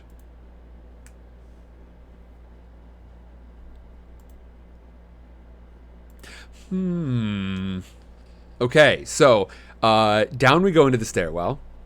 Not ideal. And I believe that was the last document that we are able to get from it. Dahlia says, SCP is so creepy. I hate it. Reminds me of Angels from Doctor Who. It is precisely that sort of thing, isn't it? Right? It's exactly that sort of thing where it's like, oh, this is so good, and yet I really don't want any more of this. I have to keep going, but I don't want to. I don't want to, but I gotta. Marinver says, so is the doctor on the stairway with them? No, there's a live video feed, Marinver. Live video feed from a camera carried by the D-Class personnel. Okay. So, we said spooky stories. We said we were going to be trawling the internet for them. I think we will probably bounce back to SCP. We'll sort of use this as our home base, but I am certainly willing and able to jump in and to try some additional stuff as well. For instance, it appears that Dahlia has put a spooky story in here for us. Now, let me see. What sort of... Oh, boy. Oh, there was an article. I should have just jumped in here. Okay. I definitely don't need it in office. How long are we talking? Yeah, that's short enough to definitely do on stream. Okay, so we are now out of SCP territory for the time being. Okay, this is the Creepypasta fandom wiki. The gallery of Henri Bouchon. How close am I there? Bouchon? I'm pretty sure it's not Beauchamp. Bouchon? Henri Bouchon? Bosham? Bosham? Am I close now? I'm just gonna start calling him Henry B.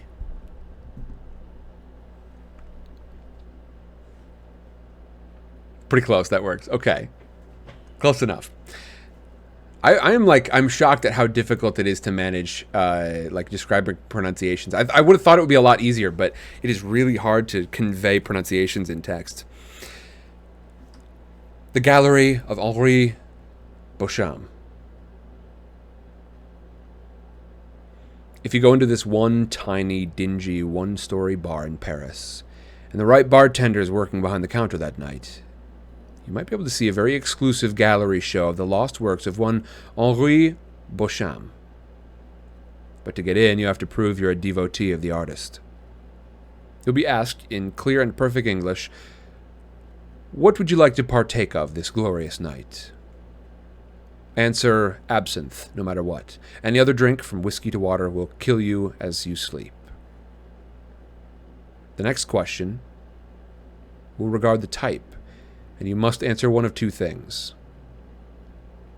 The stuff that man himself cannot bear to take, or the good stuff, the best stuff.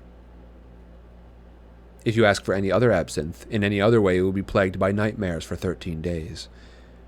Each night's dream will be more horrible than the last, until upon the 13th dream your nightmare will follow you every moment of your waking and sleeping life.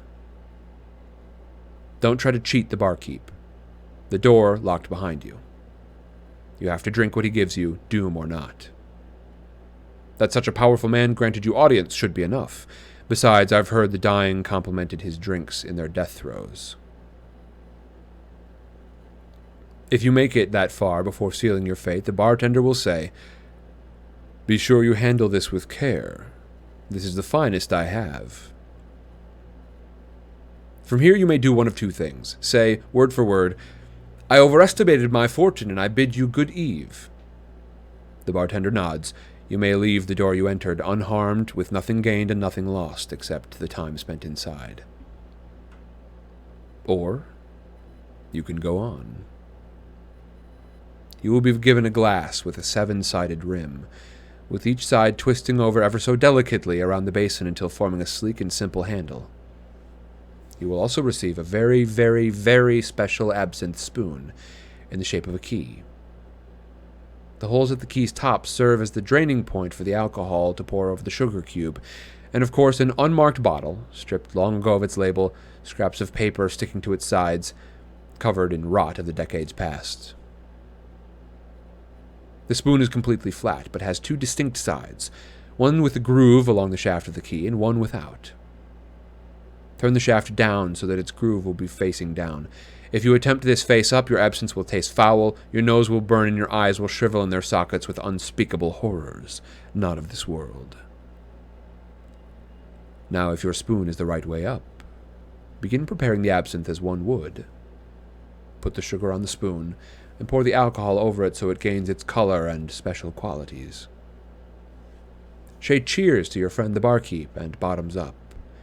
If you don't, the absinthe will burn every innard it touches with the power and pain of sulfuric acid. If you've done it right, the already dim lights will go off, and darkness will consume the bar. Don't be afraid. The darkness is the clue that you've been approved for the exhibit. Wait out the darkness, and keep silent as the dead, lest the bartender decide to make you so. Eventually, not too long, 2 or 3 minutes, a green floodlight will shine brightly on the door at the far end of the bar. The bar will be bathed in green, and not just from the floodlight. Little luminescent spheres will gently drift through the room, and the barkeep will no longer be there, nor any other unassuming patron inside before. There's no danger by this point. Consider it a safe point. If you didn't finish the absinthe, you don't have to, but you might need the alcohol. Either way, take the spoon and put it in the keyhole of the green-lit portal's doorknob. It will fit perfectly, and reach the end of the keyhole with a resounding click. Inside is a small elevator, with the most beautiful woman any mortal eyes can imagine, bathed in the green glow in such an angle that the light refracts beyond her to the shape of her wings. The green fairy herself will ask you, "Are you going up?" And considering all the trouble you went through, it would only make sense to say yes. Now you have one more hurdle to clear. She will ask you, as you cross the line from the bar to the compartment, "How would you compare Beauchamp's surrealism to that of, say, René Magritte?" For your reply, you must say, "I've come to see more than art tonight." If you don't, the green floodlight will blow out, the doors will slam shut, and the elevator will plummet through a seemingly infinite blackness before a red light grows brighter as the elevator nears the very depths of hell. Now, if your elevator begins to go up, the light will also fade, but in its place will be the cool glow of the moon. But before you even recognize it, the elevator will reach the top of its, well, let's call it a shaft and not get too intricate. Now, I'm not as sure about this as the rest, but I've heard that if the green fairy kisses you on the cheek as she leaves the elevator, you will always be blessed with a creative inspiration, a permanent, ever-changing muse. You can't ask her. You can't kiss her. She has to do it of her own volition. If not, well, nothing. But no reason to do it anyway and anger the woman who is responsible for keeping the Beauchamp paintings safe for many years. You will enter, from the elevator, a turn-of-the-century parlor, with a large poster of Henri Beauchamp in the left side of the opposite wall. On the right is a door.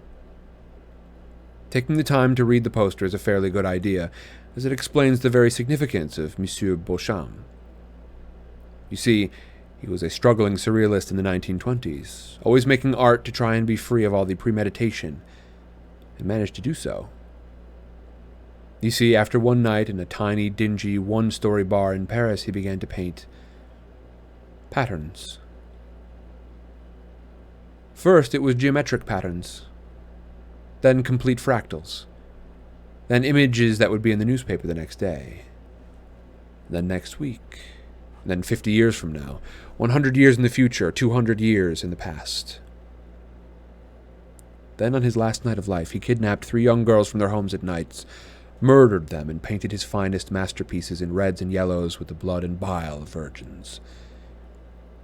He committed suicide immediately after painting exactly 13 of these. These are behind the door.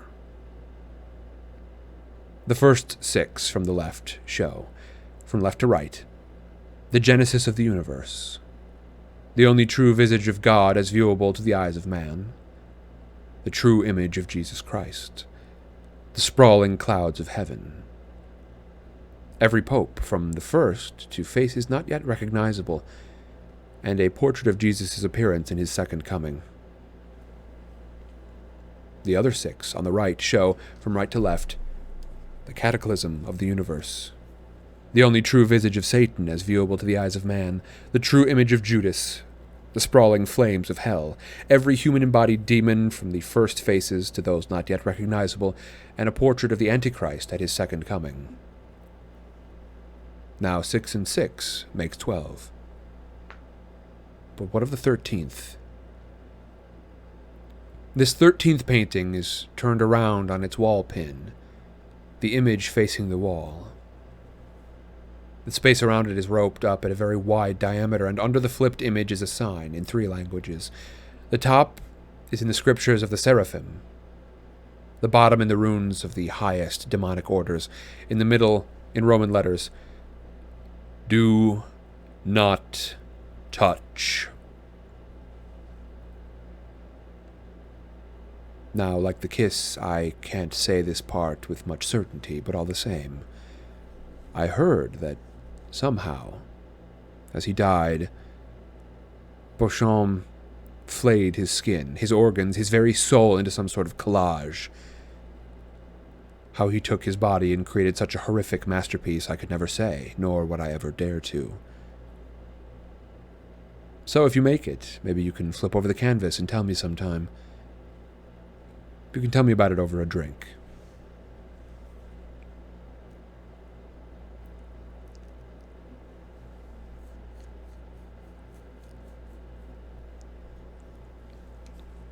Very spooky, Dahlia. Dahlia has fulfilled the brief. A very spooky story. All right, let me see. Now, don't forget, folks, if you want to direct me in the various wild and dark places of the internet where we might find additional spooky stories,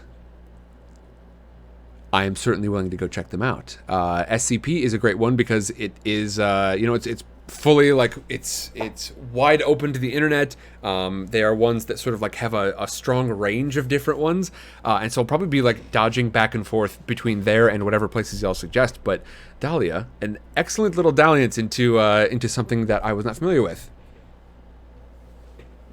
Where did you come across this one? Dahlia says it's been a fave for over a decade. And Dolly says, I'm a huge fan of the sets of rules / instructions genre. And frankly, I was not familiar with it. It seems like it could certainly have its own sort of subgenre, but yeah, I am not familiar with that genre in the least. Ritual. So probably Ritual, you've probably got your own tag that you can sort of put in there and really find a lot of the ones that you can that you would enjoy, huh? And then we've got, let's see, historical archive, history, places. Interessant. Very interesting. Very interesting indeed. Okay, thank you very much. I got a message on Discord I had to attend to real quickly. Dolly says, oh yeah, I can recommend a lot of great appropriate shorts like that. You're welcome, says Dahlia, and I appreciate it dearly. Yeah, Marin Vera says that was incredible. That's a spooky one. It's definitely a spooky one. Hey, it's a spooky story for Spooky Month. All right, y'all. What do you think so far? Any additional places we should hit up? What do y'all think? Should we be going to check some things out? Any ideas? In the meantime, I am going to jump back here. We have, as I mentioned, we have reached the end of SCP-086. But as we continue to look through these different things, I want to say thank you very, very much to my patrons. Like I mentioned before, this is a stream that is made possible, like so many of them this week, by people like my patrons. And I am really, really thankful to all of you folks who have jumped in here. I am, and as a matter of fact, as it is the first of the month, I am looking at the benefits that are due to patrons. I am just super excited. A lot of these are fulfilled by Patreon because they are the merch options. Don't forget, folks, there is merch up in the mix now over on Patreon. If you want to find out more about that, you can use the merch command. And that will take you over to a post that sort of explains how merch works on Patreon, because it is not a merch store. There is merch attached to these different levels. So definitely go take a look at that. Very exciting. We've got some new benefits. We've got some benefits that have moved from higher levels to lower levels, so you can join in at whatever level makes you the most comfortable, if any of them seem particularly cozy to you, and you will just automatically get whatever merch comes with that level. But as I've been doing with, I don't think I've done it with every single stream, but I've been doing it with most of my streams. I want to do a quick patron parade where we can take a look at all of you folks who have jumped in and supported at starting with the very highest level. Dahlia and Jade Dragon. Up at the very top, the shocking sequels. Dahlia and Jade, thank you so much for being here, for being around on the channel and hanging out, but of course also for supporting it and helping it to grow at the quickest possible rate. At the next highest tier, our Novel Nouveaux, we've got Solderfish, we've got Deb, aka Escar Lovett, Good Courage, hello, great to have you in here earlier today. As well, Luis Marinver, hi Marinver, Sander, fantastic. Thank you all so much for supporting the channel. At the chapter champion level, we've got Gwen Dog, Ashes in the Sun, Sparkle Lovegood, Daniel, Gems, Vicky, Ali D, Orly Rose, and E. At the Pristine Page level, we have got Mr. Halfbit, Jack, Lucy, Dan, Amy, Neens, Holly Rose, and don't forget, folks, Holly Rose is the one who did that Chibi Sam, the adorable little merch for Book Fair. That merch is going to continue to be available, but remember, if you are not a patron during Book Fair, it is possible you will not be able to get the, well, it's possible you need to be in there by today.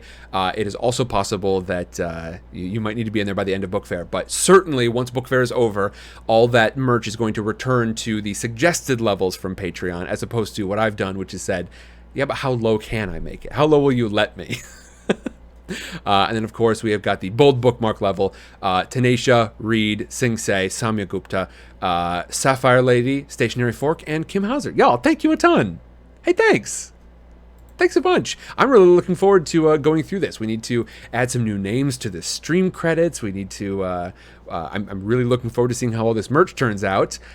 It's very exciting. It's a very exciting time of year. And I'm really looking forward to getting all of these up starting next week.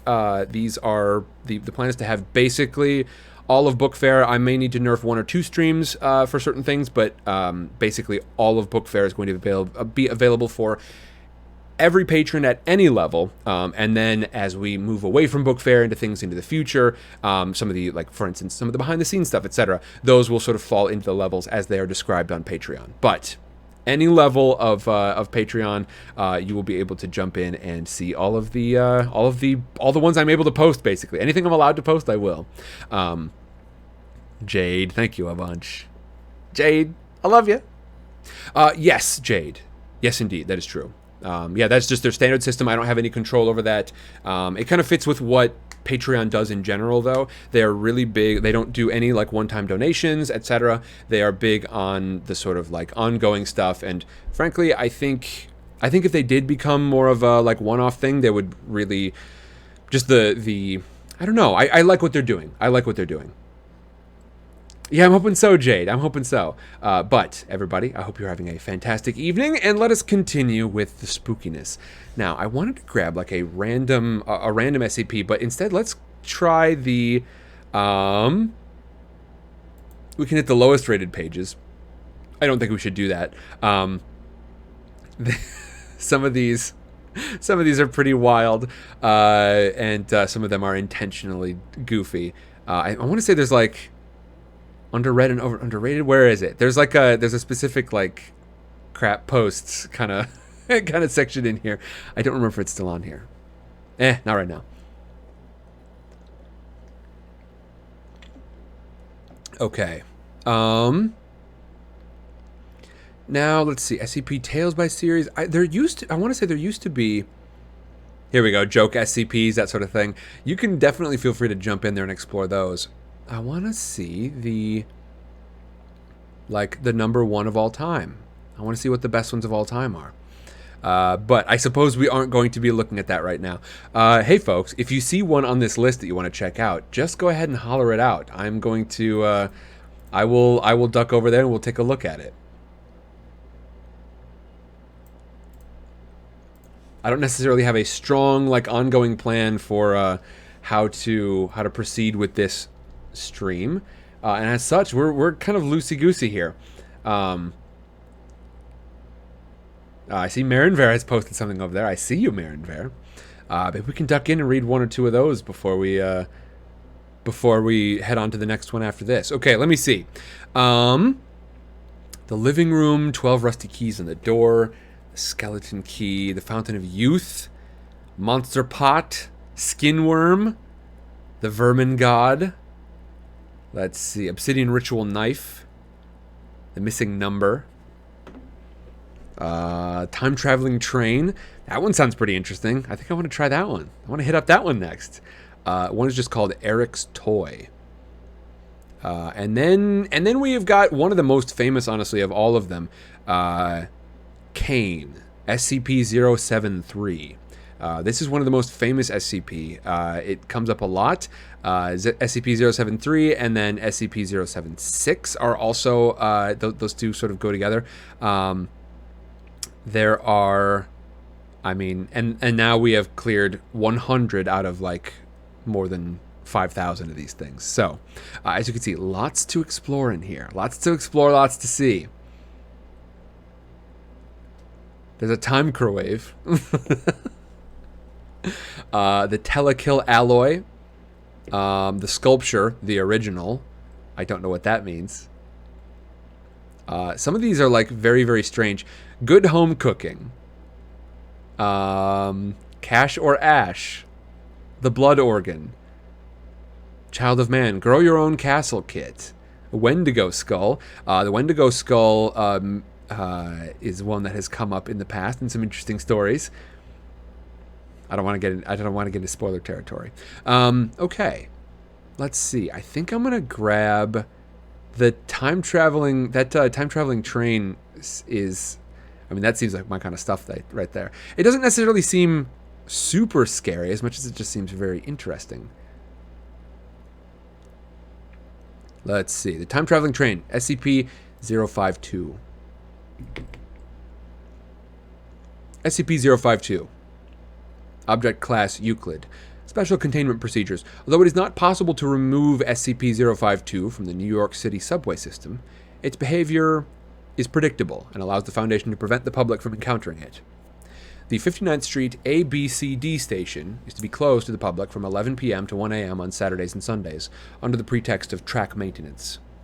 During that time, the station is to be staffed with agents from Mobile Task Force Gamma 6. Agents have been ordered to prevent accidental public access to the station and to capture anyone seen leaving SCP-052. Anyone who has been on SCP-052 must be transported to Site-21 for briefing and processing. Members of the public who see SCP-052 may be released after the administration of a Class B amnestic. Description: SCP-052 is a Type R4 New York City subway train. Official records indicate this train was built in 1932 and decommissioned for scrap in 1975. Nevertheless, it continues to appear on the Uptown A/D track at the 59th Street and 8th Avenue station at 11:57 p.m. every Saturday. The train is in perfect condition and labeled as an A train.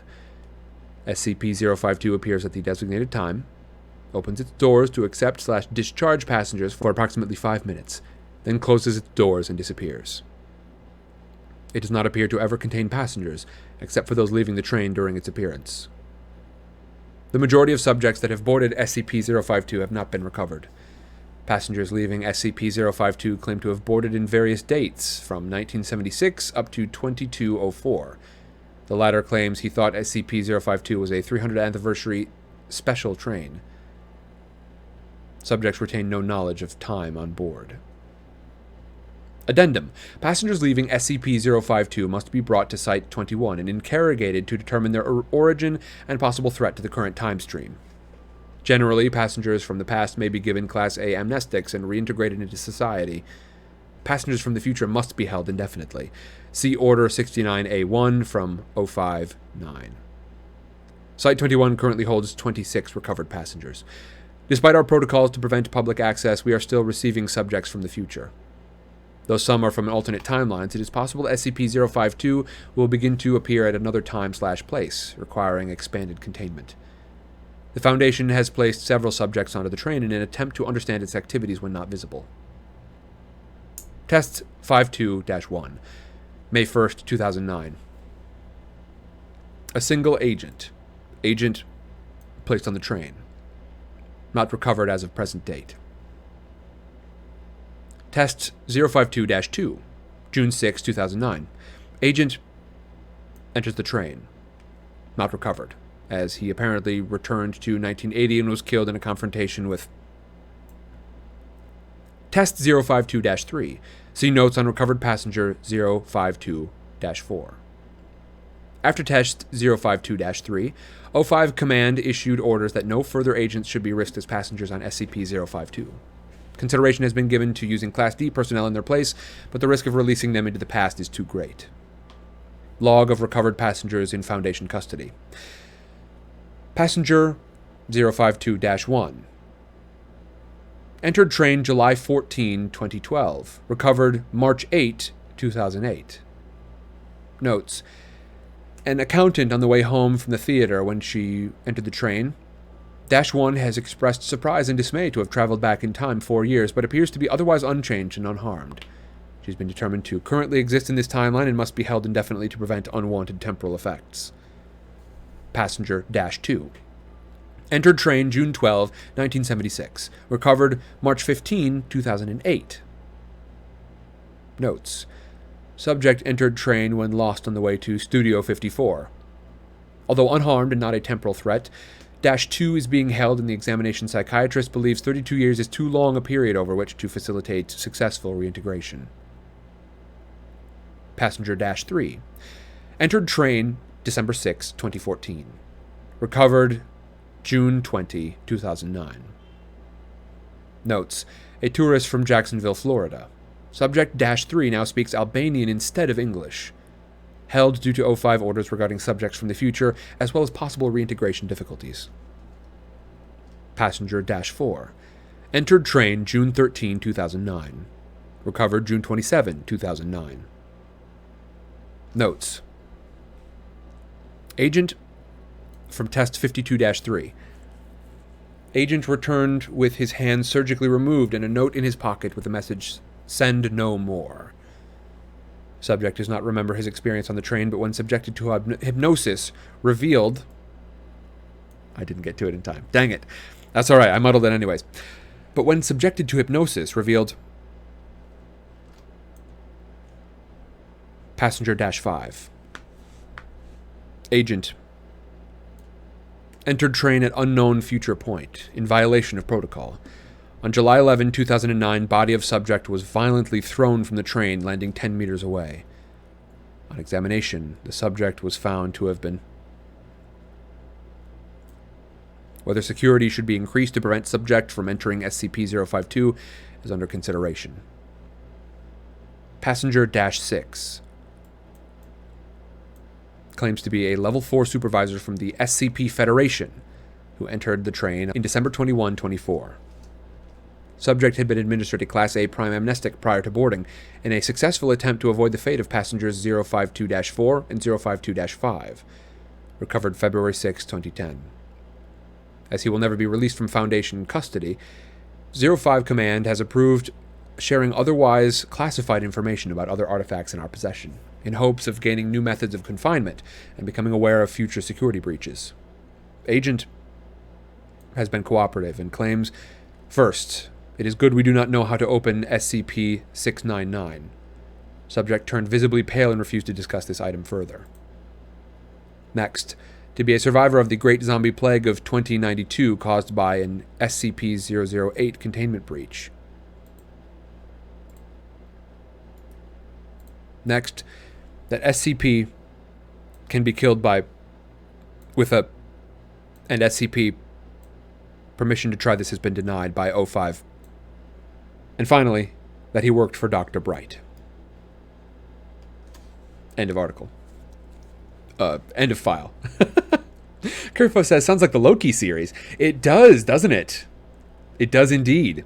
Yeah, it definitely reminds me of the Loki series. If y'all are heading in there, that's a spoiler a bit for like later in this, like midway through the series, but you've certainly got a lot still on your plate after that. Actually, honestly, no, that's like episode 1, isn't it, Kerfos? Not even really a spoiler. So, yeah, if you like time travel stuff, ooh, surprise. Okay. All right, what are we thinking so far? What's up next? I think let's dodge back over to Discord and take a look at some of these shorts that Marinver has posted. But there are some links off from this one. This passenger from the future has apparently said it's good we don't know how to open 699. The Great Zombie Plague of 9062 was caused by a 008 containment breach. Might have to jump in there. Dahlia says, I'm about to post another one shortly. Excellent. All right, let's continue reading then. And I would say, we're getting toward the end of a week of 2 streams every single day. I am feeling my voice It needs something. It probably needs a little bit more rest. So instead of like dedicating to go fully until like 8 o'clock tonight, I would say we're definitely going to go till at least 7. So at least another like 45 minutes. After that, I would say we're probably in the neighborhood of maybe an additional half hour, maybe 15, 20 minutes. We shall see. But we got plenty more time tonight. I just wanted to sort of keep y'all updated as to what we have, how much longer we've got in here. I probably won't make it all the way to 8 p.m. Not a full 8-hour stream, or a full 4-hour stream. Okay. 30 very short tales of horror that are actually better than most scary movies you've watched. In our quest for the bizarre and the twisted, we stumbled upon a scary short story subreddit on Reddit that we know, and we had to share it with our readers. If you're looking forward to a night of sleeplessness, read on. Okay. Now, welcome to Scoop Whoop. Welcome to Scoop Whoop. Yes, Kerfos. Hot tea and lemon. A little honey typically works for me okay.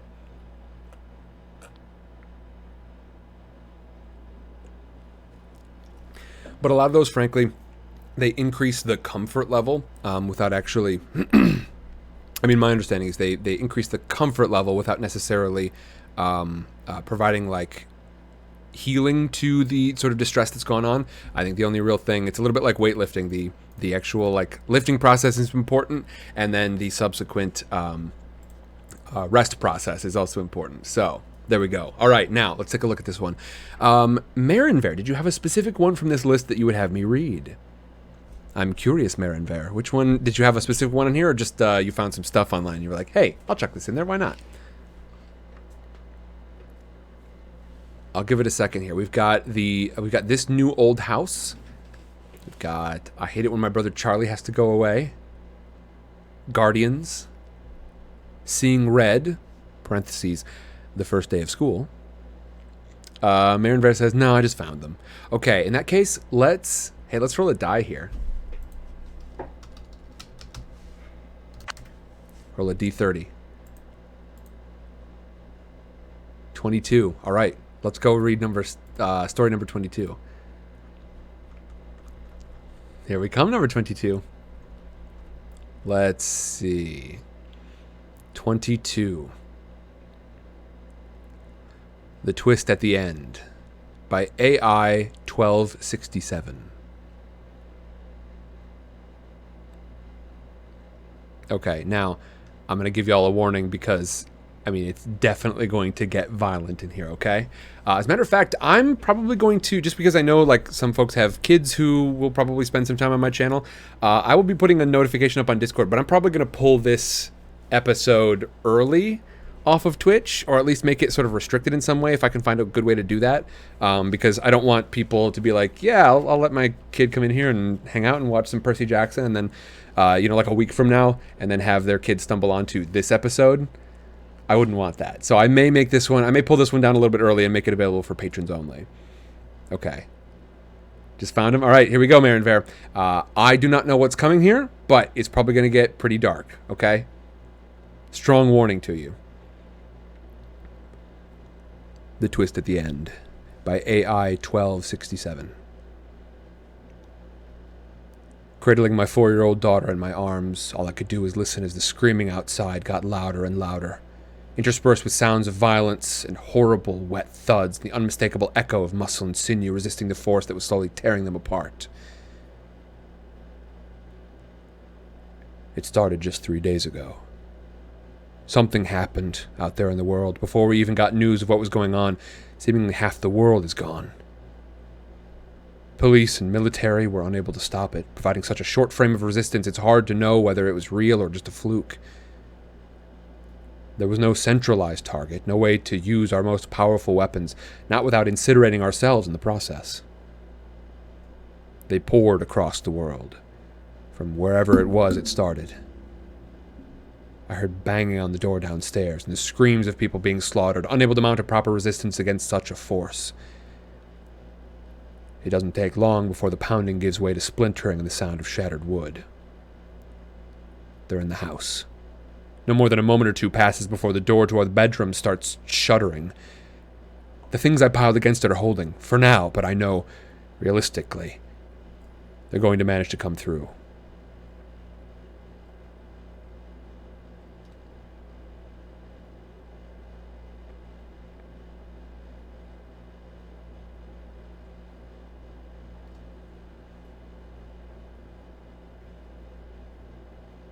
Hmm. Hmm. I'm going to take a look at this one before I continue.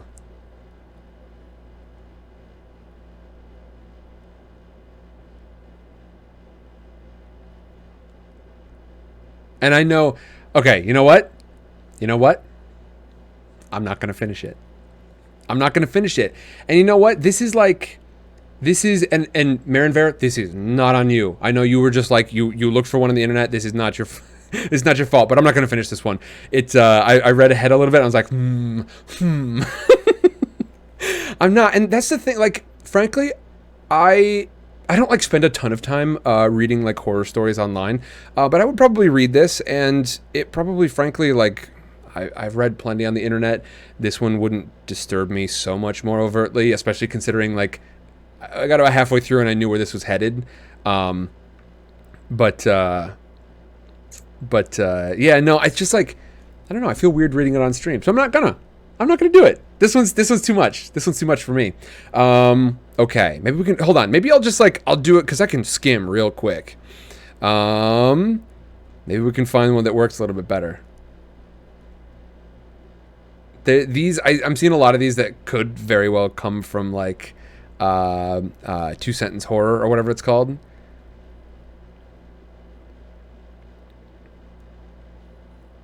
A lot of these are like really, I don't know. A lot of these are like related to really young people, which is odd. And honestly, like that's the part that really is like, I don't know. It just doesn't. It feels like it doesn't belong here. You know what I mean? Marin Ver says the first couple are okay. I mean, this one's super short. What the heck? I'll give it a try. Number 1, This Old House by Bat Out of Hell 821. We bought an old house, my boyfriend and I. He's in charge of the new construction, converting the kitchen to the master bedroom, for instance, while I'm on wallpaper removal duty. The previous owner papered every wall and ceiling. Removing it is brutal, but oddly satisfying. The best feeling is getting a long peel, similar to your skin when you're peeling from a sunburn. I don't know about you, but I kind of make a game of the peeling, on the hunt for the longest piece before it rips.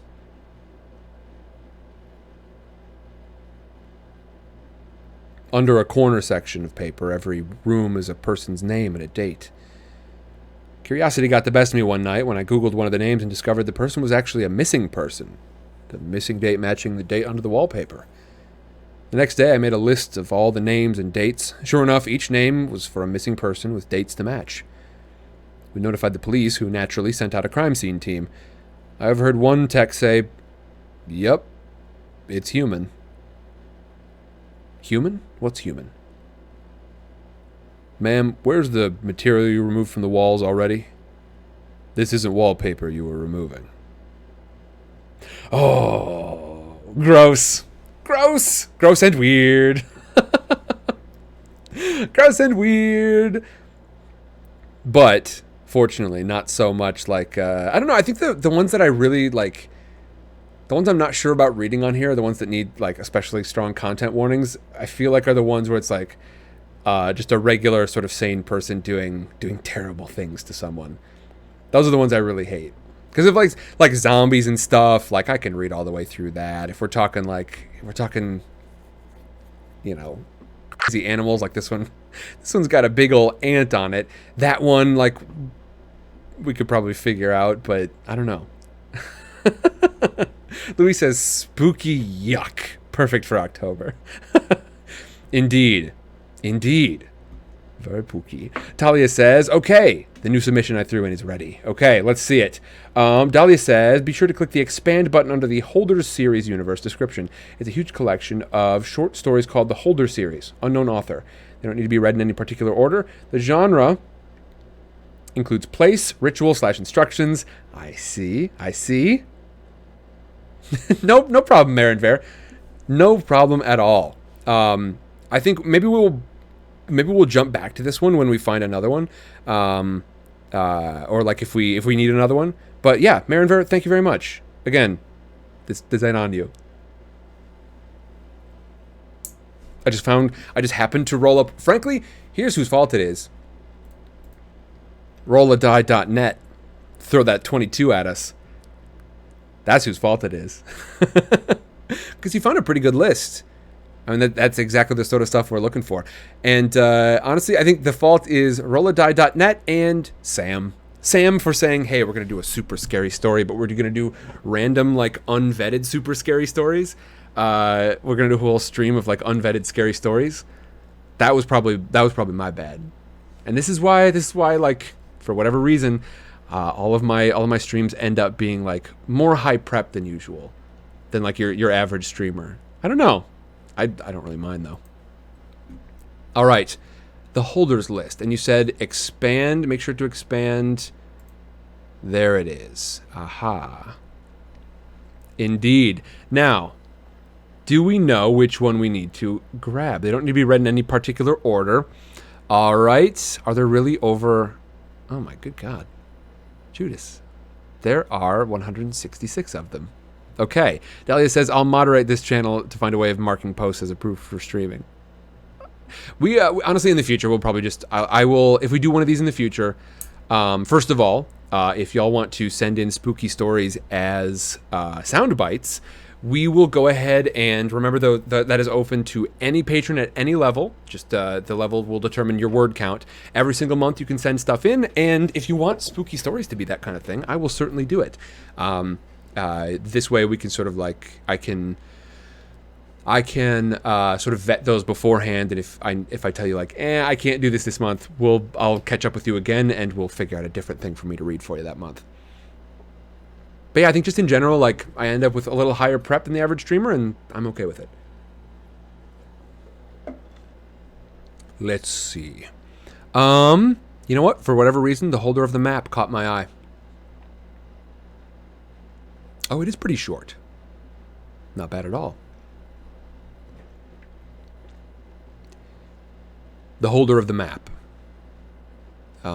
Is there an authorship to this?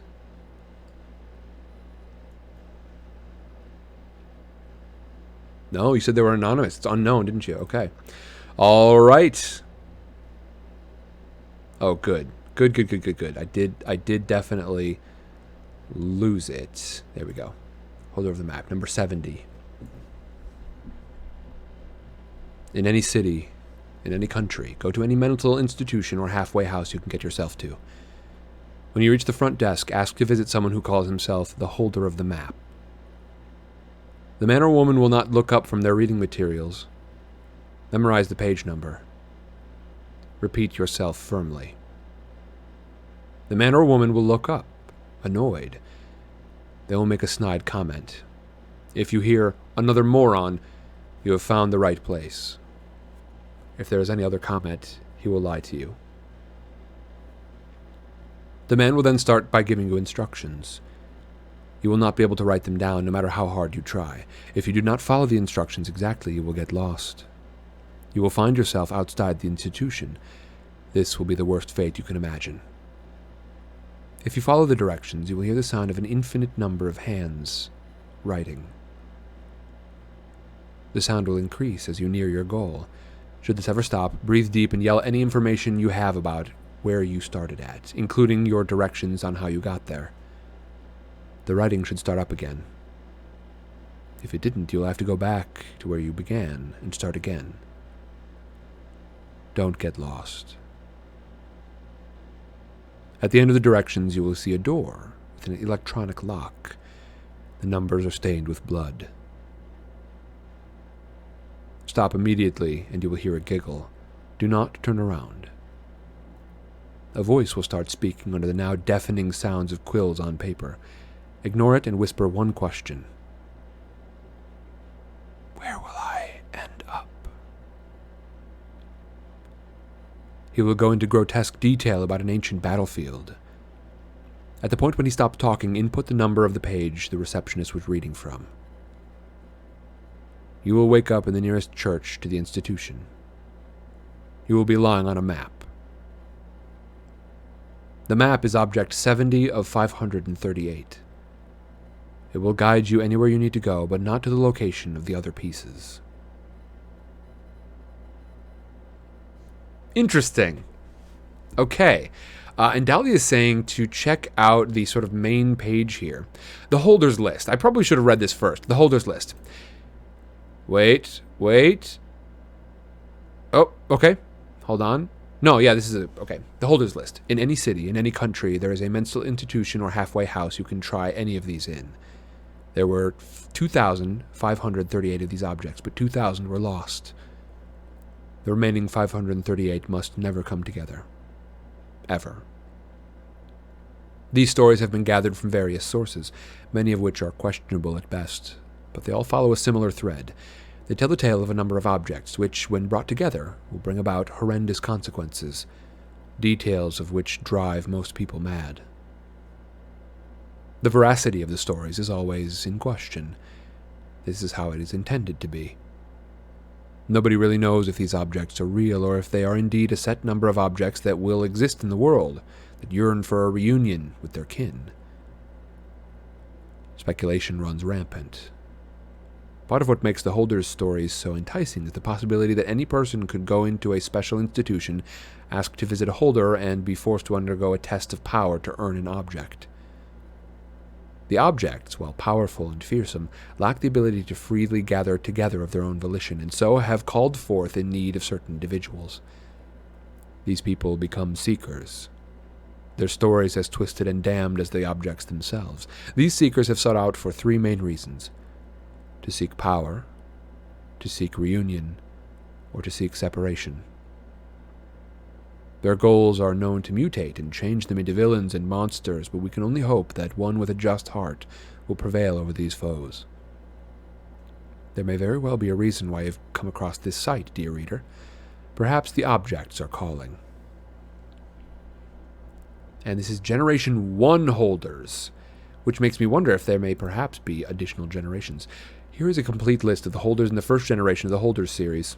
Some holders' names are reused, and some holders are completely transitioned into second generation, and those which are will be linked either to the same holder page or be called holder-name Gen 2. Okay, now let's see. Recently changed holders, Gen 1 holders. I don't know what this means, but I'm curious about it. Gwendog, hello. It's good to have you here. Thank God for Book Fair, says Gwendog. Yes, indeed. Welcome. We are reading spooky stories. Spooky stories. Spooky, unvetted stories that Sam probably should have prepared beforehand. I wanted it to be kind of just like, hey, explore whatever y'all kind of find. But, I mean, you know, I try to keep things a certain kind of way. And so I just sort of asked myself for trouble here by going fully random. I was rolling dice before. Okay. These are indeed fairly short. Let me see. I'm going to take another look at this list. Let's see.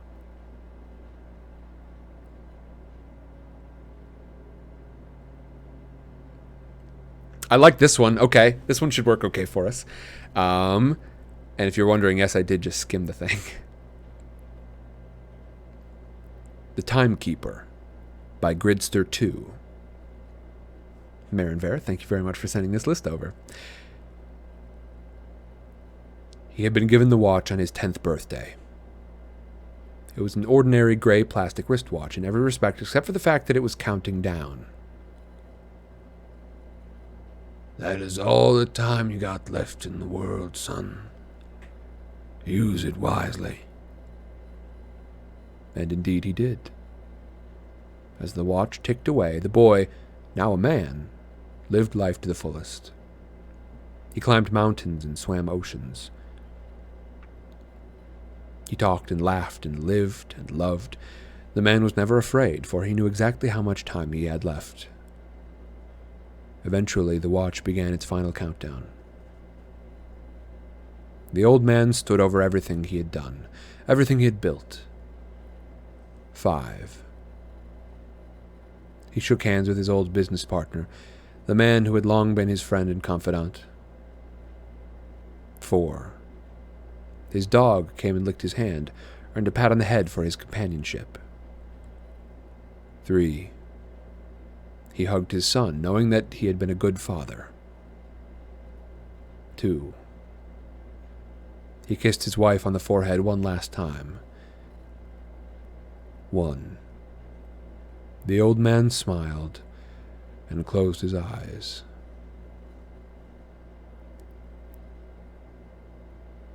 Then, nothing happened.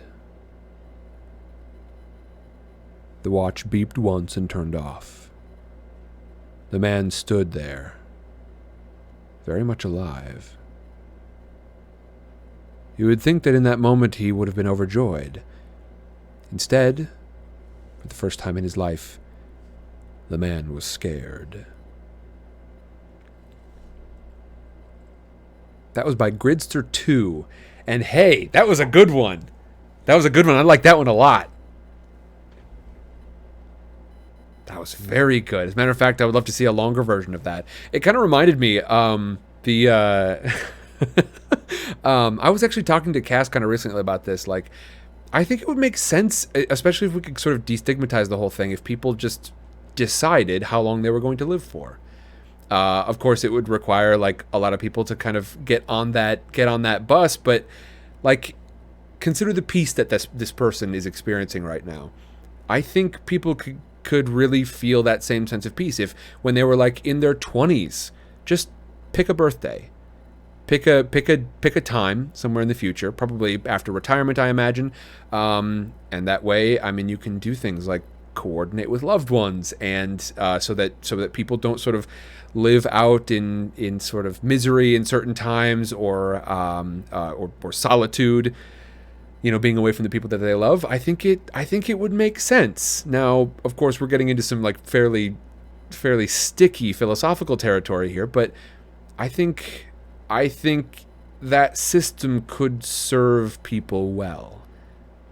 If, you know, like, not as an enforced thing, just, you know, much in the same way that people decide when they're going to retire, pick an inappropriate time after that and say, maybe it's attached to a birthday, maybe not, but it would give you a chance to say goodbye to everyone.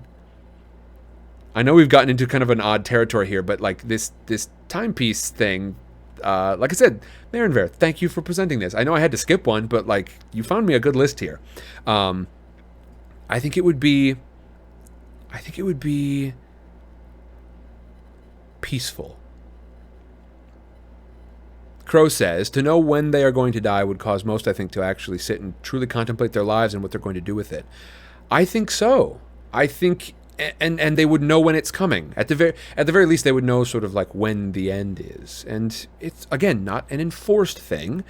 Just, I think, as a custom, it would survive quite well, especially, you know, right now as we're dealing with so much sort of overcrowdedness, and I think as a species, we've figured out great ways to extend life. We have not necessarily found out such great ways to maintain quality of life.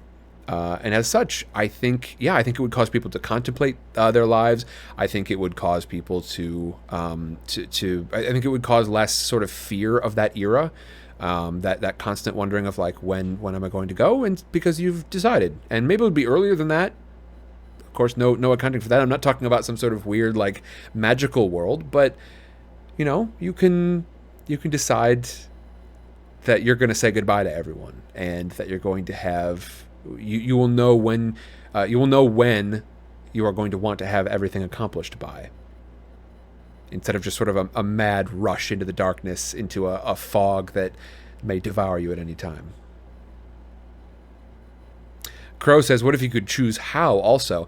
I mean, I imagine, yes. I think I would, you know, just for the sake of like practicality, in my head, I always imagined it was a very medical decision. But yeah, I mean, you might find yourself making a more exotic choice there. I feel like that has more implications that I would need to think through before I can fully be like, yeah, however you want. But no, I think deciding when, you know, as a young adult, I think deciding when would make a lot of sense. I think it would be peaceful. I think I've decided 70. Hey, maybe I'll change my mind at some point, but I think that decision, it's not going to mean as much to me right now, but over time, I think it makes sense. Y'all let me know what you think about that. I know we've delved less into like spooky territory and more into like some like morality territory, but hey, there we go. Hey, Marinver, thank you.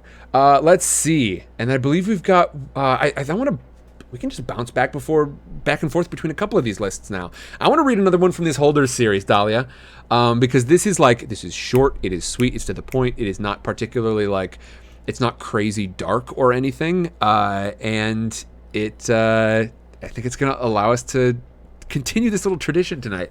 Yeah, Dolly says this is super fun. I love the Holder series, and Crow says 70 in supermodels. All I'm saying. I hear you, Crow. I hear you. You want to get suplexed by a supermodel to death. You want to get suplexed to death by a supermodel. Hey, it makes sense, Crow. If that's how you want to go, I support you. 70-year-old just getting suplexed all to hell. That away, Crow. Crow, hit me with your pronouns. You've been hanging around here, but I don't see you in Discord, which means I don't know how to address you. You need not if you don't wish to, but if you wish to, I would certainly. I'm given the prompt. German suplex at that, and I think I'm gonna decide that those are your pronouns. I think I'm gonna decide, in spite of the fact that there's definitely a chat delay and you were definitely answering a different question. I'm gonna go ahead and pretend like you answered the question of your pronouns with German suplex.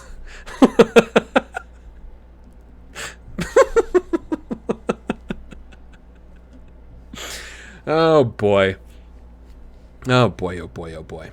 All right, what do we have next? Where are we? I will say the one criticism I have of this site, hey, if we could talk about different font color. That's the one thing I'm not a big fan of right now. Let's see. Holder of rigor mortis, holder of sleep, holder of speed. Come on. Holder of speed, we gotta go. Gotta go fast. Gotta go fast. Gotta go faster, faster, faster, faster, faster. Okay, here we go. The holder of speed. In any city, in any country, go into any mental institution or halfway house you can get yourself to. When you reach the front desk, ask for something called the holder of speed. The worker should become motionless. Look around yourself. If everything else became motionless, you are on the right path. If you are not, no one shall know of your demise. This shall make it all the worse. You will notice that moving around and breathing will become gradually but increasingly difficult. This is expected, for the air slowly becomes motionless. You should explore carefully the halls surrounding you, thinking about your first great failure, but be aware that if you take too long, you will suffocate. Your objective is to find a child who still moves amidst all the surrounding statuesque shapes. The child will approach you with a ball, handed over to you. Pay attention to how the ball is held. The child will then declare, "You're it," and then run outside the room, always giggling. What you will have to do is return the ball. Careful not to be fooled by the voice echoing within the halls, for wasted time means you are closer to death by asphyxiation. As time passes, the air will become harder to cut through, requiring greater strength. Warmth will slowly leave your body. Droplets of water will pierce your skin. Most likely, you'll be blinded, deafened, and similarly mutilated during this chase. Vision will be impaired as everything slowly darkens, as even light itself is eventually reaching a stop. It is certain that you will find the child in one of the hallways under a beam of light. It could be coming from a window, a lamp, or any other similar light source. You should return the ball the same way it was given to you and attempt to escape, giving the continuity to the game.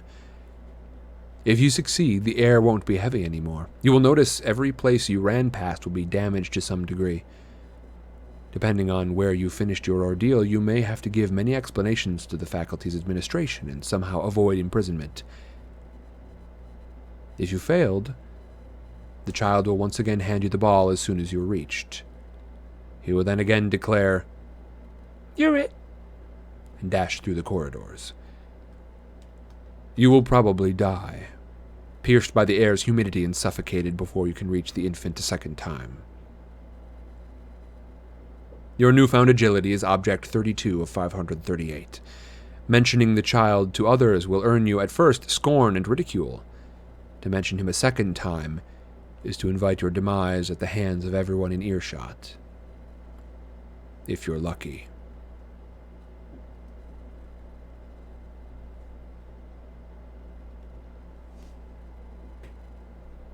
Gwendog did indeed Patreon.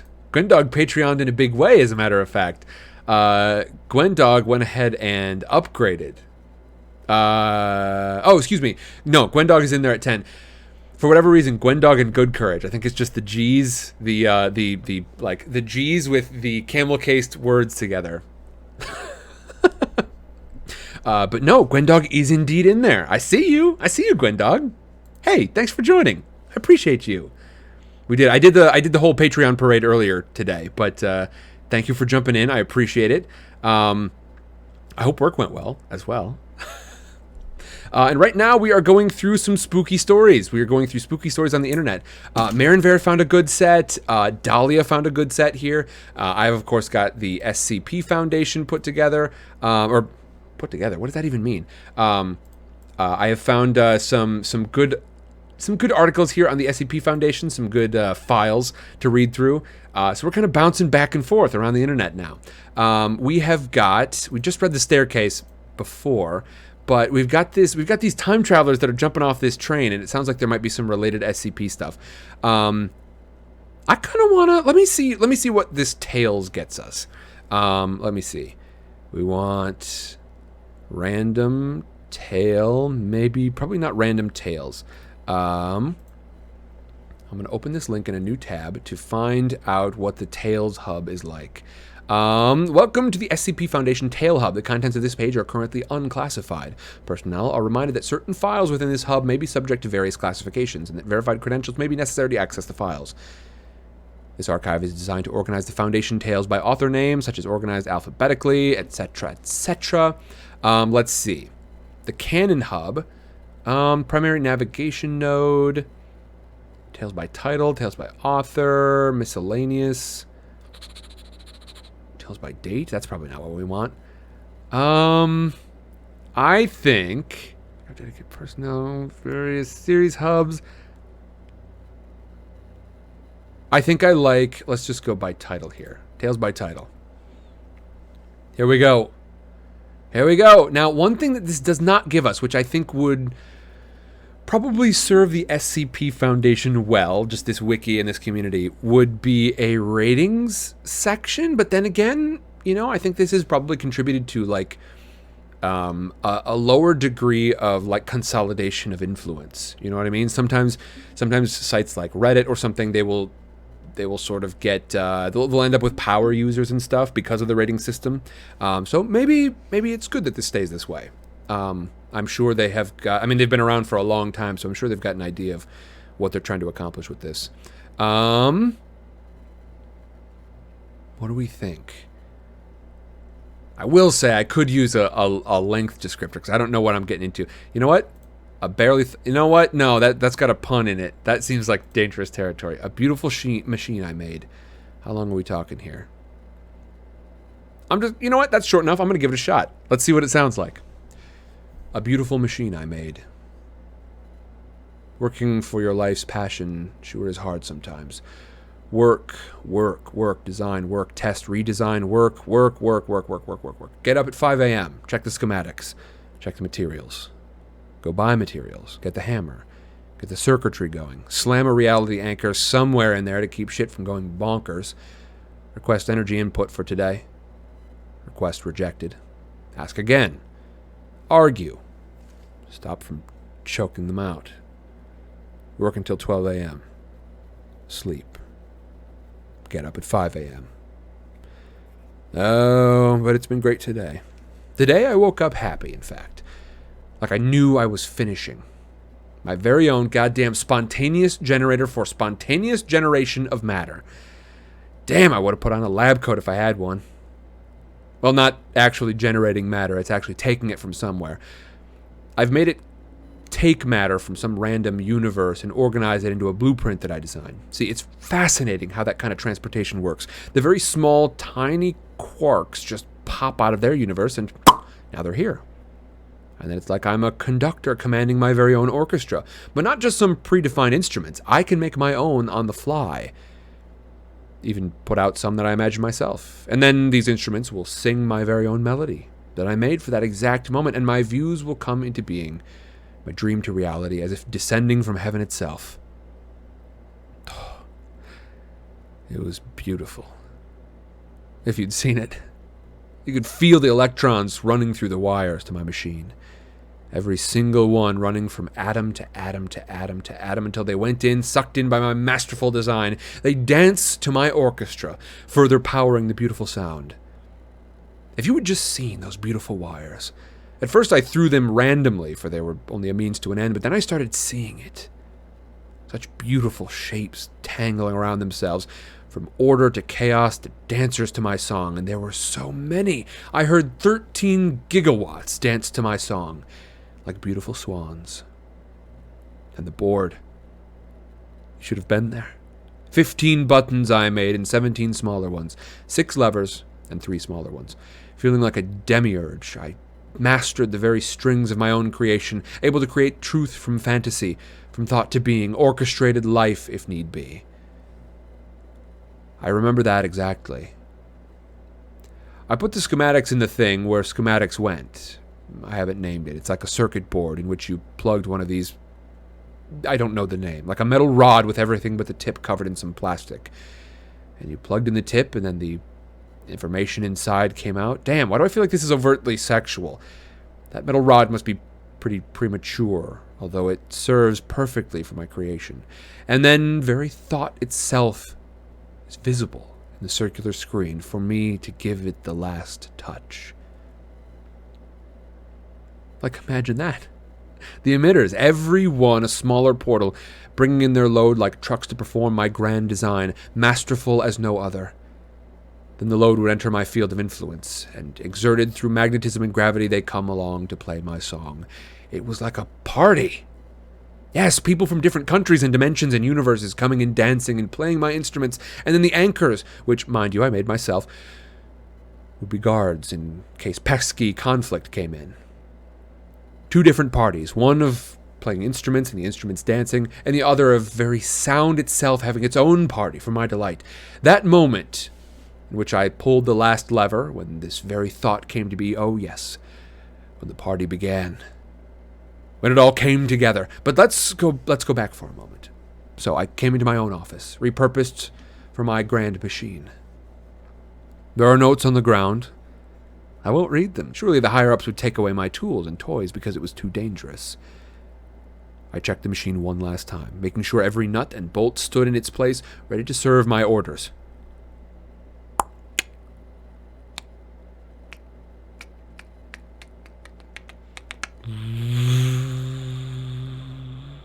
The power comes on. I could hear the humming. The anchors were particularly hungry for the delicious electronic excitement electricity was. And when the moment came, I stuttered. Damned be that moment. My fingers refused to move, but there was one thing missing. What melody would I play? What schematic would become true? And then I smiled, my muscles twisting for my teeth to be displayed. One thing, one that I wanted. One that would marvel everyone. I would finally be recognized as who I was, a true demiurge. I looked one last time around my office. So glorious were the aluminum walls, the wires coming down to the main wiring. I knew the door outside would persuade anyone from interrupting my work, for my very own writing was engraved into it. Yes, I remember the words that I wrote. Don't come in. I'm working for the SCP Foundry. But no, that didn't stop them. As the machine powered up and the humming of the transporters and the anchors sang my overture, the damned imposters came in. They took my precious door down and threw me to the ground, but it was too late. And they knew. One of the coated imposters came in, hands pulling hair, and stood in awe at my creation. For even they could recognize the beauty. Looking aside, the lights were dimming, a sign that my creation was about to arrive. The whole thing screamed, for no substance could hold such beauty without singing, and it shone white in heat and divinity. The ground itself felt it, for it gave in around us, trembling. I got scared, you see. Maybe the machine was dropping into a cursing ravine, or never again to be seen, but thankfully the earth respected my creation and allowed it to stay. Not one thing too heavy for her. And I could see it. I could see matter coming to fulfill my grand design, my great orchestra starting its song. No one could stop it.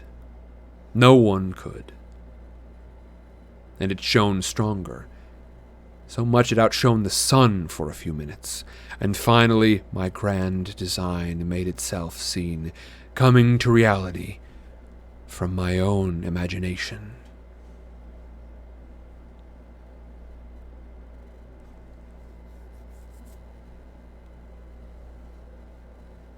There you have it. Gwendog says, getting a Kurt Vonnegut vibe all of a sudden. Yeah, that seems reasonable. I think so. I think this seems like the sort of thing.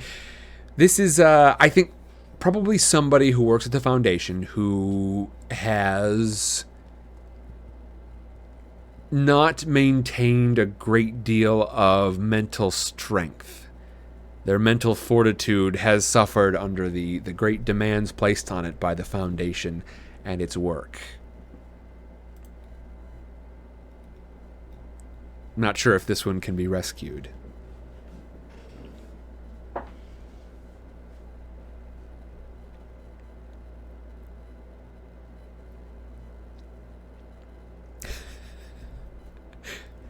Okay, SCP-699 is a pretty cool one, but I want to jump back. Let's keep bouncing around.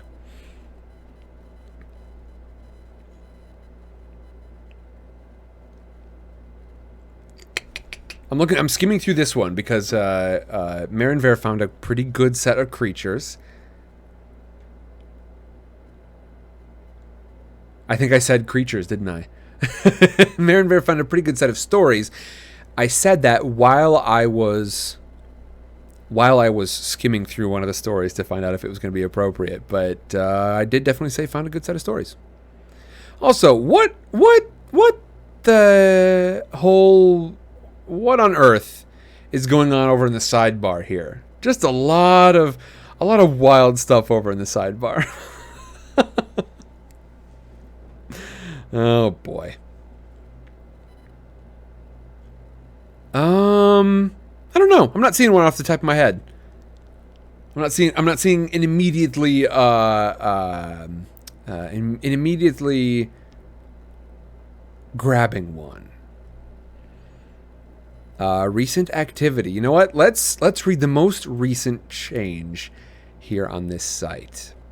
Because Dahlia has also given us a very good collection of stories here. This one is called the Holder series, and this one is really interesting because it's in a sort of a genre of horror that I was not even familiar with, and you might even say like less horror and more like thriller, which I'm perfectly fine with. As a matter of fact, for the purposes of this particular channel, I almost prefer it. But Dahlia has given us a really interesting thing called the Holder series. From an unknown author, all of these holders, each one starts with the same line. Oh, I guess not. Not quite. Okay, interesting. Each one starts with a similar line, but it's about all of these objects that you can hold that have these different holders and how you must approach them. But the overall genre here that Dahlia has sort of illuminated into my life is the sort of ritual / like the protocol thing. And if you think you're familiar with that, then, well, you'll see what I mean in just a moment. The Holder of Unity. In any city, in any country, seek out any bar or club you can find.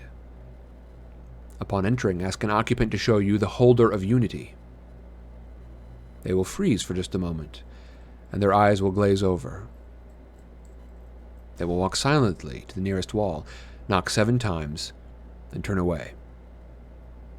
The wall will fall away, allowing you to enter a new room. Your guide will collapse until you enter the room, upon which time the wall will reform, and they will awaken none the wiser. Inside is a social club decorated with photographs and old records. A pool table, a dartboard, a popcorn machine. The bartender will greet you and introduce himself as the holder of unity. Sit down, introduce yourself, and have a drink. No payment necessary. There may be other patrons in this establishment.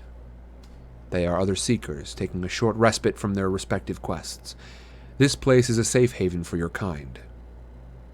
A place of resting for those souls too curious to leave well enough alone.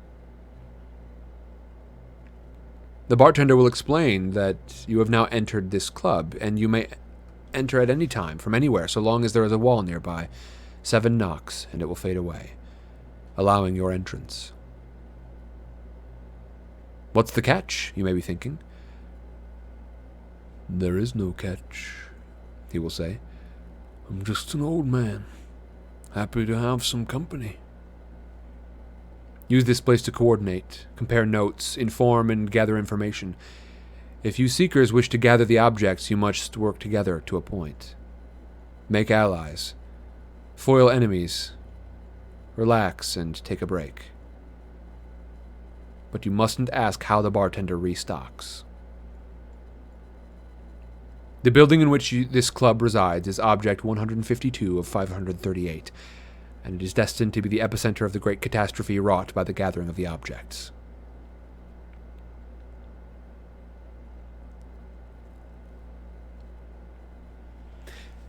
And it's interesting, right? It's funny to find all of these little repositories of lore because, like the Greek myths, that is a repository of lore that was passed on from person to person over a great period of time, and there were lots of narratives within that, but it took on this really disjointed quality, just generally with Greek myth. But now we've got these even more sort of disjointed, like almost entirely devoid of a current narrative. There might be a sort of prophesied narrative. There might be a narrative sort of like underneath it all kind of thing, but much less of a like moment by moment narrative that you could actually use to find and experience your way through these things. The SCP Foundation is an example. This holder series is obviously an example. It's really curious to find that this is kind of a genre that's popping up, the narrativeless lore. And of course, some people have superimposed lore on top of it. Like I said, there's that very good podcast SCP Play, that sort of superimposes a narrative on top of certain elements of the SCP Foundation. There are little kind of sub-arcs, right? We know that there's a bit of a narrative to the fact that some people went into the time train, the time travel train, and then some people also came out, and there's a bit of a discussion as to what happened there. But overall, it was like it's not just about presenting it as a narrative. It doesn't really qualify as a narrative. And it's just funny to see all these little pouches of lore, these little packages of lore that exist. It's almost like finding a new. It's almost like finding Narnia in a way. You know what I mean? Like, if we of course have the story of Narnia, which is a narrative taking place in Narnia, but it would be a little bit like finding the actual Narnia, in which case there is no narrative superimposed onto it. You just go in there and you experience all of the different parts that you come into contact with.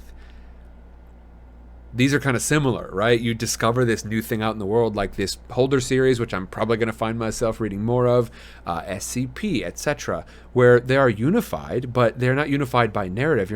They're not unified by a story being told within them, but they're unified simply by the fact that they're all understood to be in the same sort of collection. It's really interesting. It kind of feels like a development, honestly. It feels like a literary development, and I wonder if this will someday be looked at, because I think in the past it would have been impossible to do something like this, at least in this fashion. There, of course, is the discussion of like folklore, etc., but folklore, the only way it can be connected is by is by its comparison to the real world, right? Because it's told in oral tradition, which means that it only comes up as an explanation of natural events. It comes up as a way to keep people entertained, and so it must ring true in certain ways, just for it to be brought up at all. And it's funny because, so much of that over time will develop narrative. And perhaps these also will develop narrative, but I don't know. I feel like it is a fairly unique literary development that probably finds its home in the internet. Like, the internet may have been one of the first times this is possible. But a body of lore created simply to be that, to be a body of lore. Just for fun. And I wonder if it will be considered literature at any point. Crow says, I thought Narnia was a synonym for heaven in Christianity. You might mean something else, though. It was an allegory, yes. It was written allegorically. Although, I want to say that, if I remember correctly, there were claims that, by C.S. Lewis, that it wasn't allegorical. I think, frankly, that's possible, because C.S. Lewis, obviously being a theologian, was, just steeped in, constantly processing theology, and as such probably had more influence than even he realized.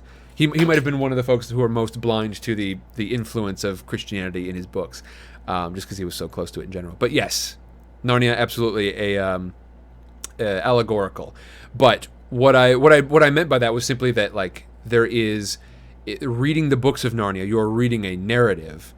Whereas if you, Crow, were to actually find Narnia, you wouldn't be entering your story. The story would only exist after you'd already experienced all of your experiences in Narnia. Your experiences would just be a collection of little pings off of moments and places and people inside the place of Narnia, as opposed to you following along with somebody else's story there. I feel like I may have to talk about this at a time when I've had a better chance to collect my thoughts on it. But yeah, I just mean to say essentially that when you read it, you're experiencing only those things associated with the story.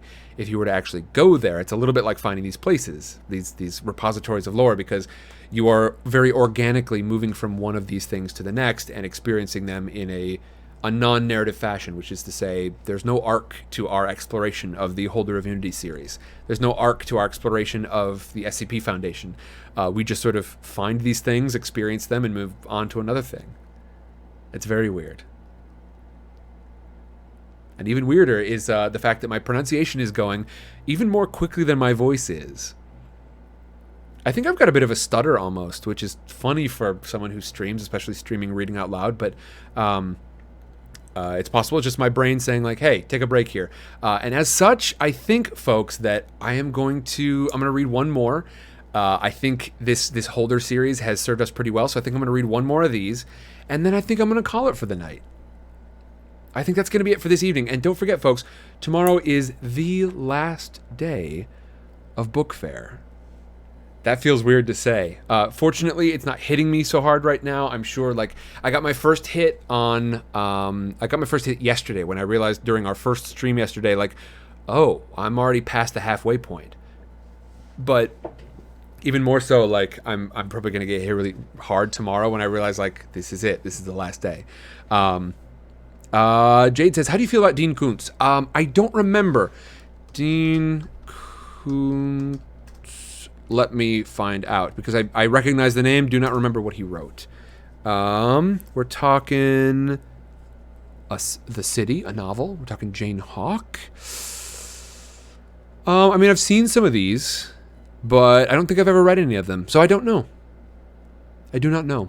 Could not tell you. Oh boy. Oh boy. I'm just looking at that man. This man right here. 1980. That looks about like the 1980s there. Yeah, definitely. Gwendog says, oh god, I was hooked on him for a minute. Crow says, darn, I haven't thought about Dean Koontz in years. Jade says, Odd Thomas is probably the best well-known. I see. Okay, excellent. That one, I've definitely heard of that. And I want to say I've heard of the Frankenstein series. I think there was that the one where they made that with Sean Bean? Maybe I'm wrong, but I think I remember something about it. But yeah, definitely heard the name around before. Could not tell you I could not tell you any of what his stories are about because I don't believe I've read a single one. All right, here we go. Let's jump in. Let's find one more holder. Dahlia, do you have any suggestions?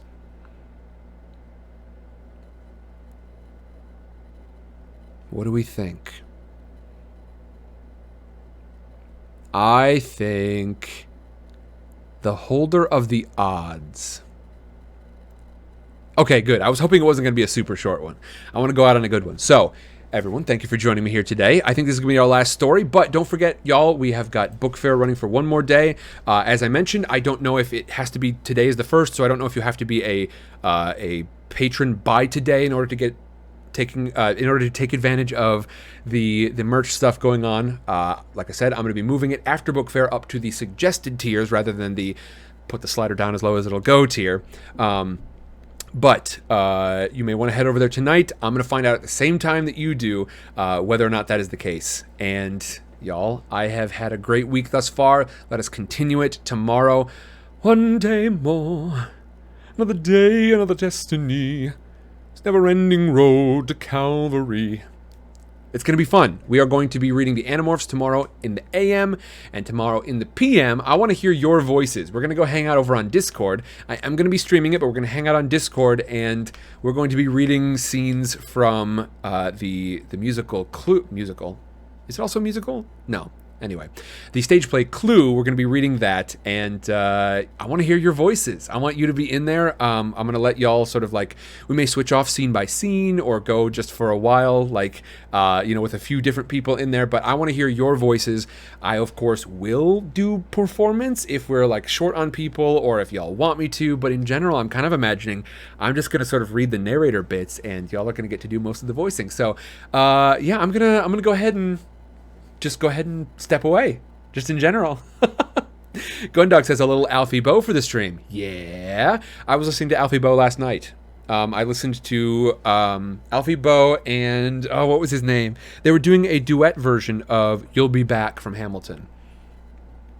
I want to say it was like Michael somebody. Alfie Bow and Michael somebody, I think. Don't remember precisely what it was. Crow says, misremembered, I had to look it up. They've never done one together, but that would be a good book. Dean Koontz and Stephen King. Interesting. Lemon said, Orbital just auditioned for Clue where we live. I did not know that. By the way, hi Lemon Pride. How you doing? I hope everything goes well with the audition. I suppose I hope everything went well. And I would be curious, which one did Orbital audition for? Jade says, Koontz books always have a dog in them. I see. Well, that's why. That's why it feels familiar, because I think kind of so do Stephen King books, as far as I can tell. I have not read deeply in the Stephen King catalog, but it wouldn't surprise me. All right, fantastique.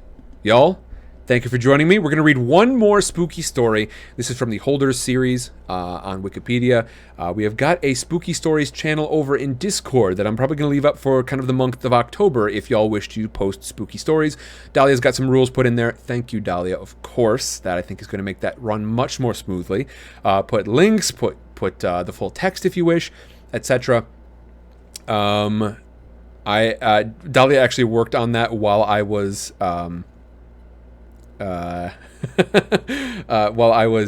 in like midstream, so yeah, I'm not sure precisely what it's going to look like over there. I'm going to go read the rules as well for myself, but Dahlia, I trust whatever you did. Lemon says he really wants to be Mr. Green. I gotcha.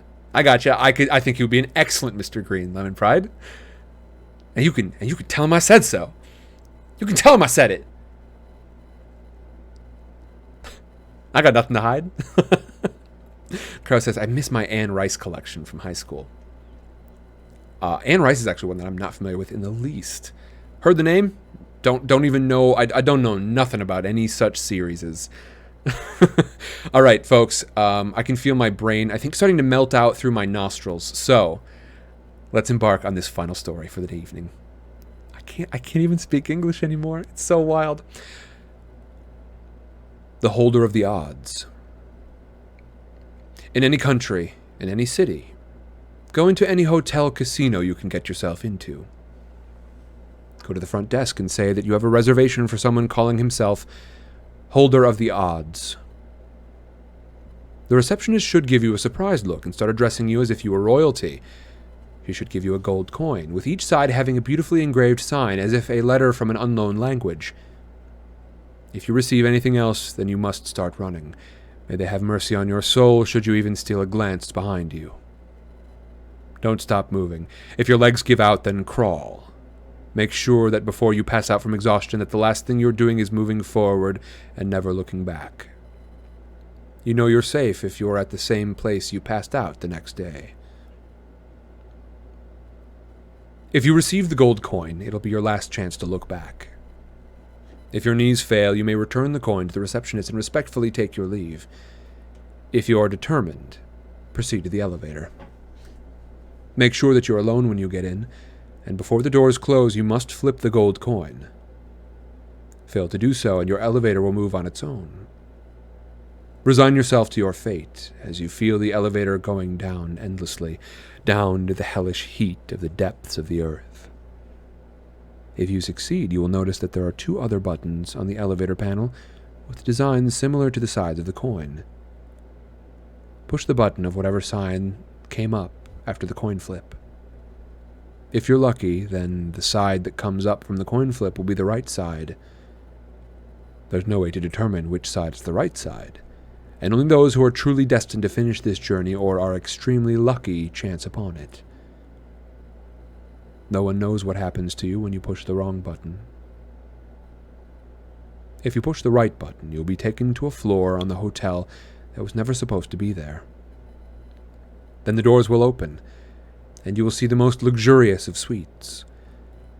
It overlooks a beautiful city skyline around late afternoon with the sun beginning to set, no matter what time you first entered the building. The large room is fit for a king, with all the comforts that you will ever want and everything you didn't know you needed. In the middle of it all will be a card table. At the table there is a dealer and 5 players. One player is dressed in a long trench coat and sports a top hat. The other 4 will be seekers who came before you. There's a chair beside the player in the top hat. Take a seat, as they've waited long enough for you. You will now play a Texas Hold'em poker tournament, with each player starting with exactly $135 in chips. Whoever wins at the end will be given whatever card was drawn in the river, or the last card in the last hand. After that, the dealer and the player in the top hat will leave the room. The other players will simply vanish to experience unspeakable horrors until the next game begins. If you won, you will be left alone. You may leave the room at any time, but it will be difficult to find again. Even though everything you need is in this room, you'll notice there is no clock, and the only contact with the outside world is a cellular phone which will only allow you to contact one person, the bride of the seeker, even if you're not the chosen. You will be served the most exquisite of foods and pampered like you've never been before in your life. After 7 sunsets, the dealer and players will return and you must play another Hold'em tournament. Again, if you win, you get the card that comes out of the river. Every week you may play this game until you have collected the full 52 cards of a standard playing deck, not including the jokers. Though the designs on the cards, especially the face cards, are very different from the ones that you're used to, as they use a language of the most ancient of origins. Should you lose a game to one of the other seekers, he will be allowed to go free, and you will be subjected to something worse than your worst nightmare, being shown thoroughly and conclusively that in the end, nothing is up to chance, and everything is predetermined. Even if you win, when the next seeker comes, you will never have hope again. No one knows what happens if the holder wins. Even though he certainly plays his best, the look of utter terror comes onto his face if he even comes close to winning. No one has won more than 7 in a row. Although different cards have been documented, it seems only the chosen seeker will be lucky enough to see through to the very end. This deck is Object 135 of 538. The odds are stacked against you, and only you can conquer them.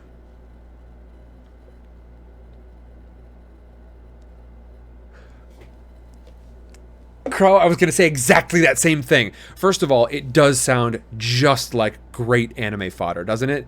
I mean, this specific one, but also just the Holder series in general, would make an excellent anime, right? All of these people who are going around seeking different things, those who are the chosen ones, those who are pretending to be chosen ones for certain objects, all the different sort of nodes where you can connect with this, halfway houses or hotel casinos, etc. Yeah, but Death Parade specifically, this one is like very, very close to that one specifically. But yeah, just in general, I would love to see somewhere between Death Parade and like SAO. I think would be excellent. Yeah, Dahlia says, I'm glad you like my story suggestions. I did indeed. And Marinver, I know you had to take off already, but Marinver, thank you very much for your suggestions as well. We found one in there that I really enjoyed. Folks, I hope you have a great one.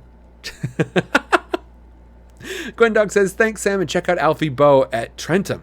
That was the show I was just at. Thanks again. Good job. Hey, thank you a bunch. This is a good story. I used to play Texas Hold'em a lot, so that actually piqued my interest. Good to hear it, Crow. Y'all, thank you a ton. Thank you for joining me. This, of course, has been one of our streams of Book Fair. If you're wondering about Book Fair, I have got a post over on Patreon right now. It is available to everyone, regardless of whether or not you're a patron. And I would encourage you to go check it out because there's a bunch of stuff over there now that's available, regardless of whether or not you're a patron. Behind the scenes stuff, etc. And I look forward to posting even more as time goes on. Dahlia says, I will be sure to post more stuff ASAP once I find my external hard drive. Oh boy, you've got terabytes of spooky stories, don't you, Dahlia? Y'all, I hope you have a fantastic evening. I will see you tomorrow for the final day of Book Fair. The last day of Book Fair. Oh, it hurts my heart, but let's power through, huh? We got some Animorphs to read. We got some Clue to read, the long-awaited table read, so I hope y'all will be there to lend your voices. I'll see you tomorrow. Bye-bye, folks.